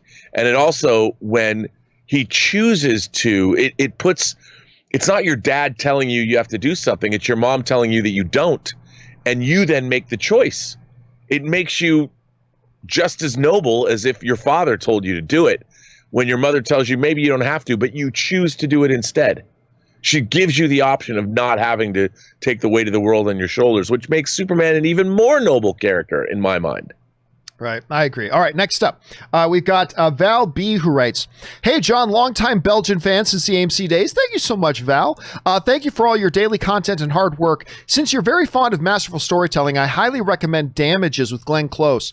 It's an exceptional, intelligent, and thrilling show. Take care." Listen, this has actually been a show that got on my radar a number of years ago, and I've always wanted, like, there's that, and what's that one with the girl from ER called, I think it's called The Good Wife, was another show that won a lot of awards. Damages and The Good Wife are two shows that have been on my radar for a long time, because Glenn Close, Rose Byrne, I even like Ted Danson and John Goodman have like supporting roles in it. So those are two shows that have always been on my radar that I've always intended it. Someday I'm going to binge those suckers. Like someday I'm just going to binge all of those. So Rob, have you had a chance to watch, well, Damages is the one specifically here, but that other one that I mentioned too, The Good Wife, have you had a chance to watch either of those? I watched the first 2 seasons of Damages when it first aired, and I loved it. Now, I don't know why I didn't watch the 3rd season. Then it switched over to it went to DirecTV or something for the last 2 seasons. But I've always wanted to go back and do it again because I really liked Damages a lot. I thought Glenn Close was great and Rose Byrne's great. But I've never watched The Good Wife, the Juliana Margulies show. Right. That's one I want to check out. And yeah, all right. And by the way, Val, tip $23. Thank you so much, Val, for supporting the channel on that level. We really appreciate that very, very much. And I do have those shows on my radar. Someday I'm going to get around to watching those because I've heard nothing but good things about them. All right. And we're at 11:30, so this will be the last question we ask with Rob here. Hey, John, I'm so freaking happy for Tatiana Maslany. What's even more exciting is that being a Disney Plus show, they must see her as ready for the big screen, right? I wish her all the glory and success. And as you would say, John, a good old Canadian kid. Indeed, a good Canadian kid. Well, I mean, listen, Disney and Marvel casting her does not speak to whether she's ready for the big screen. 3 Emmy nominations for Best Actress and an Emmy sitting on her mantle tells you she is ready for the big screen. I mean, her preparedness is not in question. Her talent is not in question. Her resume and her credentials are firmly now established. She's going to have a lot of options now. But so to me, it's not a matter of that them casting Tatiana is some sort of validation. She's got the validation. I mean, that Emmy on her mantle is her validation. I just think it's an exciting choice. I think it's an exciting choice because you know me, Rob. I don't care who you cast in a role. All I care about is, are you getting somebody who's talented? That's all I care about. Have you gone out and got somebody who's really talented? And when they announce, oh yeah, we went out and got a 3-time Emmy nominated actress who's like played a role that required her to play like over a dozen different roles in the same show and make them all incredibly convincing. That's exciting to me. So I'm excited for her that an individual with her talent is going to get a big spotlight on her because the spotlight doesn't get much bigger than the MCU. I'm excited for Disney making that choice. I'm excited for this show because you've just loaded it with talent. So I think it's great on a lot of levels. Rob, how do you see this? 100%. I mean, what a great casting choice. Obviously, she's got a similar fan base with Orphan Black. I think that this is a terrific move. And it shows that they're going A-list on this. As far as TV goes, they're again, the choices that the MCU makes always, well, they never cease to astound me at how just bang on they are. And I'm sure they had screen tests and things to pick her, so I'm sure it's great. I can't wait. Yeah, I can't wait too. And Rob, I always can't wait for the next episode of the John Campea Show with Robert Meyer Burnett as a guest. Thanks a lot for being here today, man. And in the meantime, where can people find you? And why don't you give people the information again on the new film festival you've got going on? Well, first of all, yes, I am running the first intergalactic Imagination Connoisseurs Film Festival. And by the way, for all of our audience, John, if anybody wants to enter, the film festival entries open October 1st. They end December 1st, which means if you ever want to make a movie, join this film festival. Everybody's invited. Also, it's the first intergalactic film festival, and we've opened it up. We will waive the entrance fee for any extraterrestrials that choose to enter into the festival. John is a judge. John is going to be a judge. And also, you can find me and find all the doings about the film festival on the Burnettwork YouTube channel, my YouTube channel, or you can go to the burnettwork.net website and then find me on Instagram and Twitter at BurnettRM, where I'm posting. Right now, we're running a poster contest. So if you're an artist, join in the fun. John will be a judge. He's going to judge your work, as will I. All right, Rob, thanks a lot for being here, man. We will talk to you again tomorrow, my friend. I'll see you later. Have a good one. All right, guys, the great Mr. Robert Meyer Burnett. Thank you again for being here for that. And now we still have some time. We got a lot of questions to keep getting through here, so let's keep going here. Next one up is Jordan Skinner, who writes, "Hey, John, thanks to you, I decided to try Zevia Cola, and I'm really enjoying it. With that said, sponsor him, you sons of bitches." Yep, I got my Zevia right here. I still call it Zevia and Zevia sometimes. I'm not quite sure on pronunciation. I do recommend it, even though they don't sponsor this show. And they really should. You have no excuses. Sponsor me, you sons of bitches. All right, next up. Rod writes, "I think you can see Boba Fett's armor in the Mandalorian Season 2 trailer. When the Mandalorian is speeding away in the speeder bike, I think you can see Boba Fett's armor in the back and the helmet on the side." Somebody else mentioned that. I don't know. I don't know that I agree. Now, obviously, the end of that of the Tatooine episode in Season 1, they heavily implied that was Boba Fett. And Boba Fett may indeed make an appearance this season. No doubt. There's been talk about that for a long time. Whether or not it comes to pass. But I don't think that's what we saw in that teaser. I don't think that's what it is. But hey, the show may come out and we may realize that's exactly what it was. Let's keep our eyes on it. All right, next up, we've got Frankie G, who writes, Tatiana Maslany follow-up. "Remember from Tropic Thunder, RDJ's a dude playing another dude. Tatiana Maslany during Orphan Black, she would often play one clone pretending to be another clone. Here's the kicker. Say Tatiana is portraying clone A pretending to be clone B. That's exactly how it would come across. Not Tatiana portraying clone B, but you could clearly tell it was clone A pretending to be clone B. Very nuanced acting skills." Listen, we've talked on the show before about times when you get an actor, like he's playing a British character pretending to be an American character. So it's not just our actor doing their American accent. It's our actor portraying an American how a British dude would portray being an American. That's a skill set, man. That is a wild skill set that I really appreciate. And yes, in Orphan Black, it's no surprise that she's got an Oscar. It almost might be a surprise that she doesn't have multiple Oscars, or multiple Emmys, I should say. From that, she was nominated for the 3 seasons, though, won it once. It's incredible. Again, this girl's talent is not in question. So now we just got to see how the show itself turns out. And I, for one, am very, very much looking for that. But it's a great example to bring up, Frankie. Excellent example. All right, Tim Platt writes, No one thinks they'll be a fan of Harley Quinn, the show, until you find yourself laughing more and more with each episode, and boom, you're a Harley Quinn fan. Dude, listen, that is the testimony of my experience with Harley Quinn to a T. I didn't like the sound of it. I saw the trailer, did not like the trailer for it. I thought it looked stupid. And then on a whim, because a lot of you guys suggested I check it out, and you're right. Like even Aaron Cummings, right? That's not a show that you would think she would like.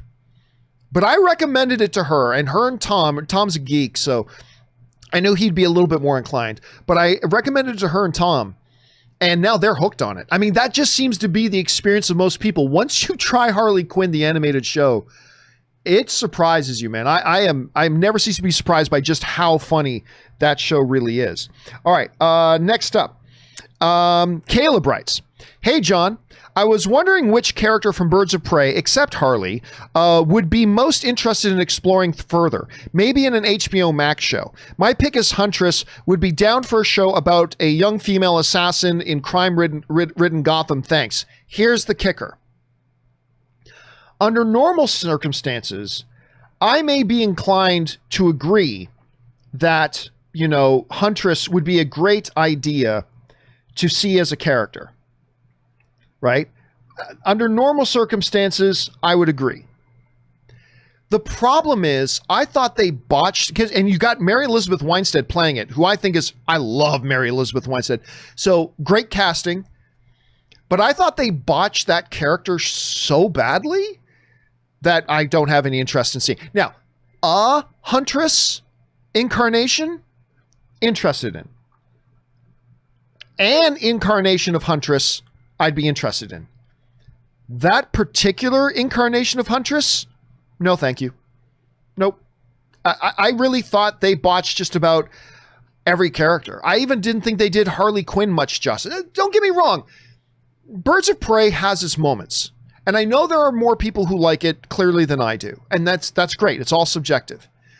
But for me, to certain degrees, they botched just about everything about that movie. And especially the characters.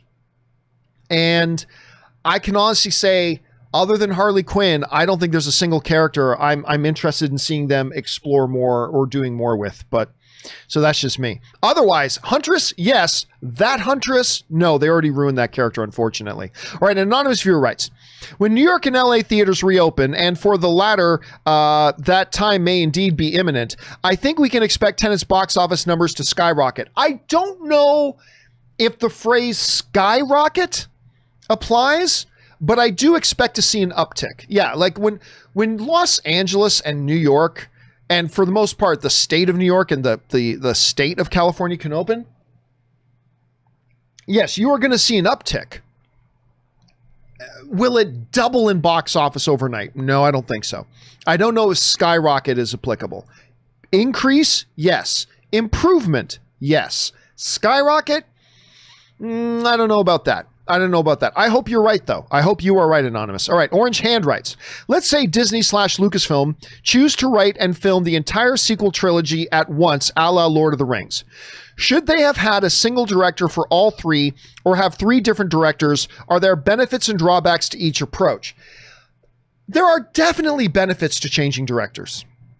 Right? Changing directors brings fresh perspective, a little bit of a different flavor. It all depends on what you want to do. Like for Lord of the Rings, that's an existing trilogy of books. You need a certain consistency, right? And so having one director doing all three, I think the benefits of that outweigh the benefits of doing like three different directors.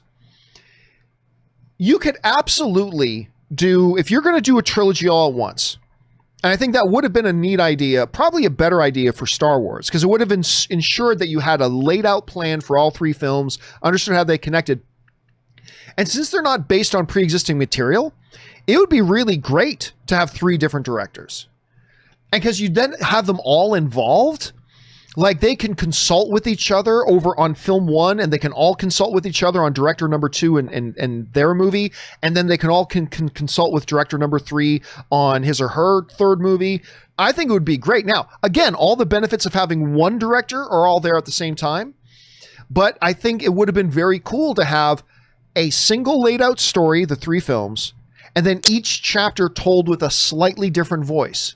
I think that would have been really appealing. And it would be more in tradition with Star Wars, since that's what happened with the original Star Wars trilogy. George Lucas directed the first one. Then you got somebody else doing the second one. Then you got somebody else doing the third one. They were directed by three different people, you know? And so like that surprised a lot of people. Like when Kirshner came in to do the second one, it's like, really? Second? But that's what they carried on. So I think there could be a lot of advantages to that personally. All right, let's move on here. Carlos Eskimo writes, hey, John and friend, I must be in the minority. I would love to see an Amazing Spider-Man 3, Independence Day 3, David Ayer's True Vision of Suicide Squad, and Josh Trank's Fantastic Four. I want to see them in a magic Blu-ray that came from an owl like Harry Potter. Yeah, listen, I don't think I think David Ayer himself is kind of, implied lately. Like, there was this big idea here that David Ayer's movie was going to be this hard R Suicide Squad. David Ayer recently came out and said, no, it was always going to be PG-13. I think David Ayer's initial vision of the movie would have looked a little different from what we finally got in theaters. But everything I'm hearing from David Ayer leads me to think that it wouldn't have been that big of a difference. Like, again, and I'm just saying that based on what I'm hearing David Ayer, like, clearly there would have been differences. I don't know if it would have been that big of a difference. Clearly there was a massive departure from what Josh Trank's Fantastic Four was going to be versus what ultimately came out. Clearly that was a huge thing. I would have been down for Amazing Spider-Man 3 because I love what they did with the first one. Second one obviously was a big missed opportunity, big drop ball. Independence Day 3, I got to tell you, I wasn't going to be interested in Independence Day 3. The first one was too long ago. And then when they did finally come out with the second one, it was so bad. It was so bad that I just wouldn't have had any interest in it. Like, yeah, The Amazing Spider-Man 2 was bad, but we had just had The Amazing Spider-Man 1, and it was really good. And it wasn't like 15 years ago. So I would have been up for that, but that's just me. All right, Boosters the Name writes, John, I showed my girlfriend Batman Forever on Batman Day during our Batman marathon. Did you know Jon Favreau has a quick scene in that movie? He's also listed on the end credits. I don't remember that. It's been a long time since I watched Batman Forever. It's been a tick since I've seen Batman Forever, but that would be hilarious. I'm going to have to go in now and just look for that. Now I got to go in and look for that. But a lot of people forget these days. Jon Favreau, like prior to Iron Man, nobody thought of Jon Favreau as a director. He had done a little bit of directing, obviously, but he was really an actor. Everybody thought of him as an actor, and he popped up in a bunch of things, but I totally don't remember him being in that. I'd have to go check that one out. Thanks for putting that on my radar, Booster. All right, Jared Oberfeld writes, I just bought a Sony STR-DH790 Dolby Atmos / DTSX receiver, currently set up as a 5.1. That means 5 speakers, 1 subwoofer.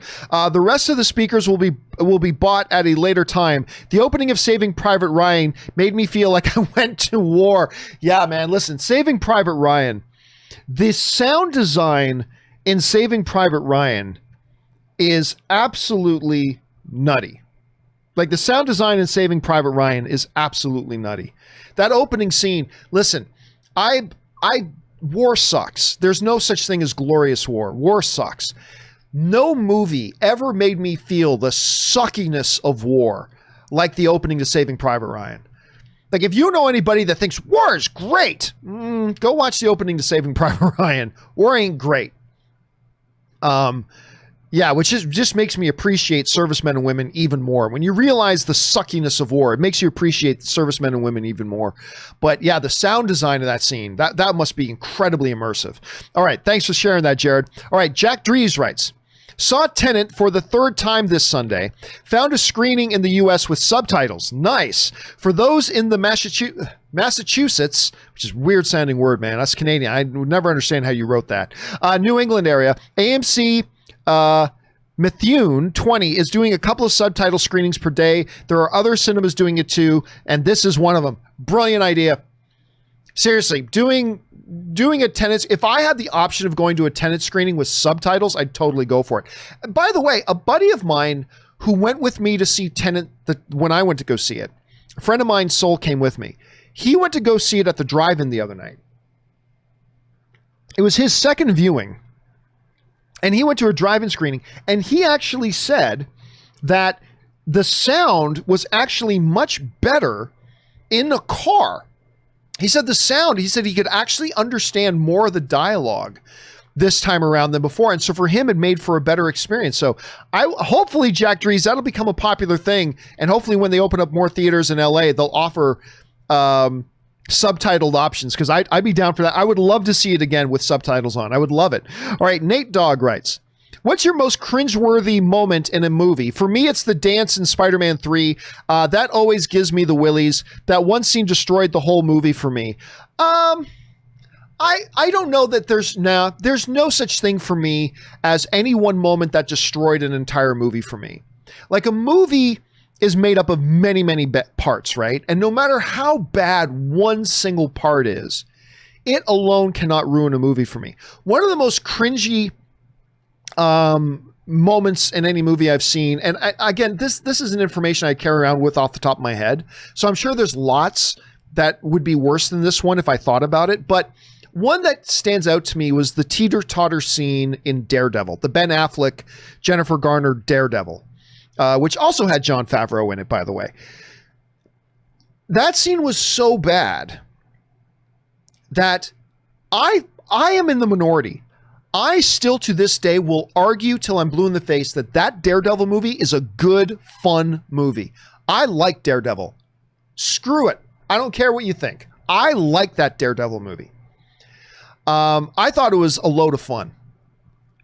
I don't call it a great movie, but I suspect I would say that it is a great movie if it wasn't for that teeter-totter scene. That teeter-totter scene does knock it down a notch or two. Like, it's so bad. That whole teeter-totter scene, fight scene, is so bad that it does knock it down a couple of notches. But even then, it doesn't ruin the movie for me. To me, I still think Daredevil is quite a good movie. And I know that puts me in the minority. I know, say anything you want. I don't care. I still think that Daredevil is a good, fun watch, but that's just me. All right, next up, S. Beam writes, how about them Seahawks? Good. Listen, I'll tell you what. I will tell you what. I have not always bought in to Wilson. I have not always bought in for him. But last year and this year have made me a complete believer. A complete believer. And that game last night, I honestly thought the Seahawks were going to blow the Patriots out of the water. I really did.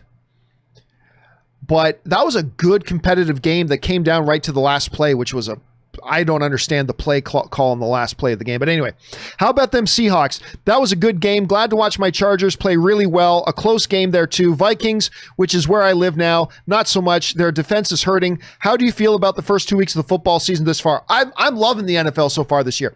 Can I just complain for a second though? Because I live in Los Angeles, so I'll cheer for the home teams. And I've always had a little bit of a soft spot for the Chargers. I've always liked the San Diego Chargers, now the LA Chargers. Listen, I know not all of you sports fans, so just indulge me for 1 second. Somebody has to explain to me. It was one of the dumbest coaching decisions I have ever seen. You are massive underdogs against the Kansas City Chiefs with the most explosive quarterback in the game, Patrick Mahomes, on the other side of the ball. It's overtime. You've somehow gotten to overtime against the Kansas City Chiefs, and you get the ball first. You get to 4th and 1. What are your options? Go for it, be aggressive, and go for it. We've got the ball. If we score a touchdown, we win the game. It's over. Or do you punt the ball to Patrick Mahomes, and all he's got to do is come down and get a field goal, and they win? I will never understand their decision not to go for it on 4th and 1. You just need 1 yard. You just need 1 yard. And you choose instead to kick the ball to Patrick Mahomes when all he's got to do is get them in field goal range? When their kicker has already kicked a 58-yard field goal that game, I will never understand that decision. To me, that was one of the biggest wuss decisions at coaching I've seen in a long time. To me, that was playing scared. You got the ball. It's 4th and 1. If you score a touchdown, game's over. You win. Do you really punt it to Patrick Mahomes? I just thought that was, okay, guys, sorry. Sports talk is over. Sorry about that. But I was so frustrated watching that. I was like yelling at my TV. I was so frustrated seeing that. Anyway, let's see. Let's move on here. An anonymous writes, one of the best John Campea Show moments, justice for KW Garrett. I can't remember what that was. It sounds familiar, but I can't remember what that was. S. Beam writes, can we at least get our last Daniel Craig Bond movie before we start talking about who takes up the mantle? But in my opinion, Hardy would be a good Bond. Well, I mean, listen, to be fair, as when we were getting to the end of the Pierce Brosnan run, everybody was already, while Pierce Brosnan was still Bond, everybody was talking about who's the next Bond. It's a natural thing to talk about. what isn't natural is to say that they have plans to announce who the new Bond is, just as you have the next James Bond movie coming out. That to me makes no sense. Listen, who's going to be the next James Bond is as big as discussing who's going to be the next Batman. And I understand the talking about it, but the idea that they would actually announce it like before the new James Bond movie is long out of the theaters, to me is ridiculous. All right. Tristan Brown writes, but I agree that Tom Hardy, I think he would be a perfectly good choice. I'm not saying he's be my number one choice, but they put in Tom Hardy, super talented dude. I think he'd be a perfectly good choice. Tristan Brown writes, Jamie Chung needs an Emmy nomination after the latest episode of Lovecraft Country. It felt like a mini movie. This show is just awesome. I completely agree. I mean, again, I'm a little bit biased because Anne likes Jamie so much, but and Jamie came into studio, was nice enough to come into studio once when we were talking Big Hero 6. She's fantastic. She's a wonderful individual. I got to sit down with her at South by Southwest. I got to go visit her on the set of Man with the Iron Fists. I got to sit down with her during while she was going out doing stuff for Sucker Punch. She's just an amazingly friendly person and insanely talented.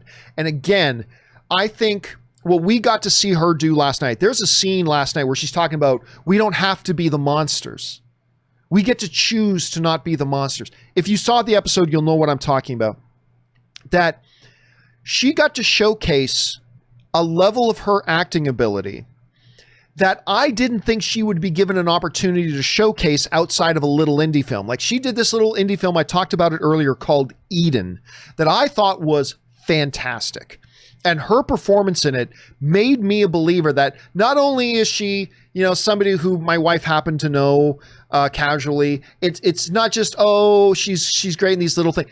It was the film to me, Eden, that made me go, okay, she's not just a beautiful, pretty talented, she could do these like parts in movies. Eden for me was the movie that made me go, okay, legitimately, Jamie Chung can be an A-list actress. Like legitimately. That was the movie for me that did that. And I finally got to see her get the opportunity to showcase that level of her acting last night in Lovecraft Country. I haven't, like, because the other stuff she's appeared in, she's always good, but she's never given that opportunity to really show off what she's got. And no, I'm not talking about her nude scenes. I'm talking about the depth of her talent. And that episode of Lovecraft gave her that platform to show off what she can do. And I thought it was pretty special. All right, next up, we've got Canada Rocks writes, the Emmys were surprisingly entertaining last night. Congrats to all the Canadians on Schitt's Creek. But man, that Stanley Cup dig hurt me right where I live. Damn you, Jimmy Kimmel. Again, I didn't watch it, but I heard like they had to do the whole thing virtually and all that kind of stuff. I am interested to see how they pulled it off. So I will probably spend some time today and go back and check out a bit of it and just see what it was, how it was all handled. Because again, they did it all virtually. So I'm very curious to check that out. All right, guys, last question of the day. We'll go to Mandalorian of Gondor, who writes, 104. Hi, John and Rob. It's been a while, but I've returned from the Mines of Moria and been binging the shows I've missed way back in August up till now to gather your thoughts and opinions. From the great week of DC fandom and the tragic passing of Boseman to the Dune trailer, Dune trailer, the Oscar diversity rules. You guys put on a great show. As a longtime viewer since the AMC days, I respect you for having the patience of dealing with so many repetitive questions, because I almost had a drinking game every time I heard X actor should replace so-and-so. Mad respect, bro. Now I have a few questions, and I'll start with this. If the Black Adam film is successful in every way, what are the odds we get a Justice Society of America or Hawkman film within the next 5 years? I know a solo Hawkman film is more unlikely, but the character has not much, but a bit more recognition than his JSA cohorts inside and outside the comics, and probably has the most interesting mythos to carry a film. Can you imagine Hawklord on the big screen? Thanks, and keep it filthy. All right. Well, thanks so much for writing that in, Mandalorian of Gondor. And yeah, listen, one of the things that we learned at DC Fandom was that the JSA is going to be a part of Black Adam. That was, like, to me, the biggest reveal. Because a lot of the stuff that Dwayne Johnson talked about in that DC fandom thing was stuff that we were aware of, right? At least to some degree or another. The JSA was not something I was aware of. That was the big thing. And then he ran down the roster of who's going to be in the JSA and all that kind of stuff. But remember, I don't think that's set in modern day. I don't think the JSA stuff is set in modern day. They didn't say it wasn't, but I don't think it is. So that would work against it. It's not about, to me, how successful is Black Adam going to be. To me, it's about how well received are those elements of the movie. Because look, we've had big, huge, successful movies, but that doesn't mean that every element of the movie was super well received and you can just do a spin-off of any individual element. For example, Birds of Prey made a lot of money. Maybe not as much as it could have, but it made a lot of money. I thought it made in the 5 or 6. Hold on a second. How much did Birds of Prey? Let me just look this up quick. Birds of Prey box office. Birds of Prey made total worldwide. Oh, I miss it. Oh no, God! It did way less than I thought. For some reason, I was thinking it would made in the $500 or $600 million range. I must be thinking of something else completely. It only made $201 million. Okay, whatever. Let's say, for argument's sake, that Birds of Prey made like $600 million. That's great, but that doesn't mean you can do a Huntress spinoff, because I don't think Huntress was very well received. So to me, it's not going to be about how well does Black Adam do. It's going to be about how well do they pull the JSA concept together on screen. Do they do a great job with it? Do people love what they're seeing? Because if people love what they see in JSA, in the Black Adam movie, then even if Black Adam doesn't do like gangbusters at the box office, you could see a spinoff. You could see them getting their own thing. Again, time period becomes an issue, but let's look past that for a second. But it also means that if it makes $1 billion, but like everybody loved it because of The Rock, not so much because of the JSA, then I don't know if the JSA chances are good. So I would say it's not about how good Black Adam does. It's about how well received is that iteration on screen. Is it going to be beautifully received, like some characters in some movies? Will it be not so beautifully received, like maybe my reception to the Huntress character, or the misuse of a great actress like Mary Elizabeth Winstead? I mean, I don't know. We'll have to wait and see. That'll be the big question. All right, guys, listen up. From Ryan Lohner, Ian McAllister, and a few other people who still have questions to come, don't worry. We will get to all of your questions. We're going to start off tomorrow's show, the live questions part of the show, with your questions. So we will start tomorrow's live questions with those of you who we didn't have enough time to get around to all of them yet today. Don't worry, we're going to start off with yours tomorrow, and we will get all caught up. You sent in the questions. They're going to get addressed on the show in the live segment. But for now, that will do it for me, guys, for this installment of the John Campea Show. Thank you so much for being here and making today a part of your day. Thanks to Robert Meyer Burnett for being here. Thanks to all of you for making this a part of your day. And a special thank you to all of you guys who sent in the live questions. Number one, because you gave us great fun things to talk about. But number two, you supported this channel while you did it. And all of us here, thank you very much for that. I'm going to have some stuff to share about my little documentary, Movie Trailers, A Love Story. I'm going to have some stuff to share about it, maybe on tomorrow's show. Keep your eyes open for that. Again, thank you guys for everything. Do the 4 important things, will you please? Stay smart, stay safe, take care of yourselves, and please take care of the people around you. That'll do it for me for now, guys. Thanks a lot for being here. My name's John Campea, and until next time, my friends, bye-bye.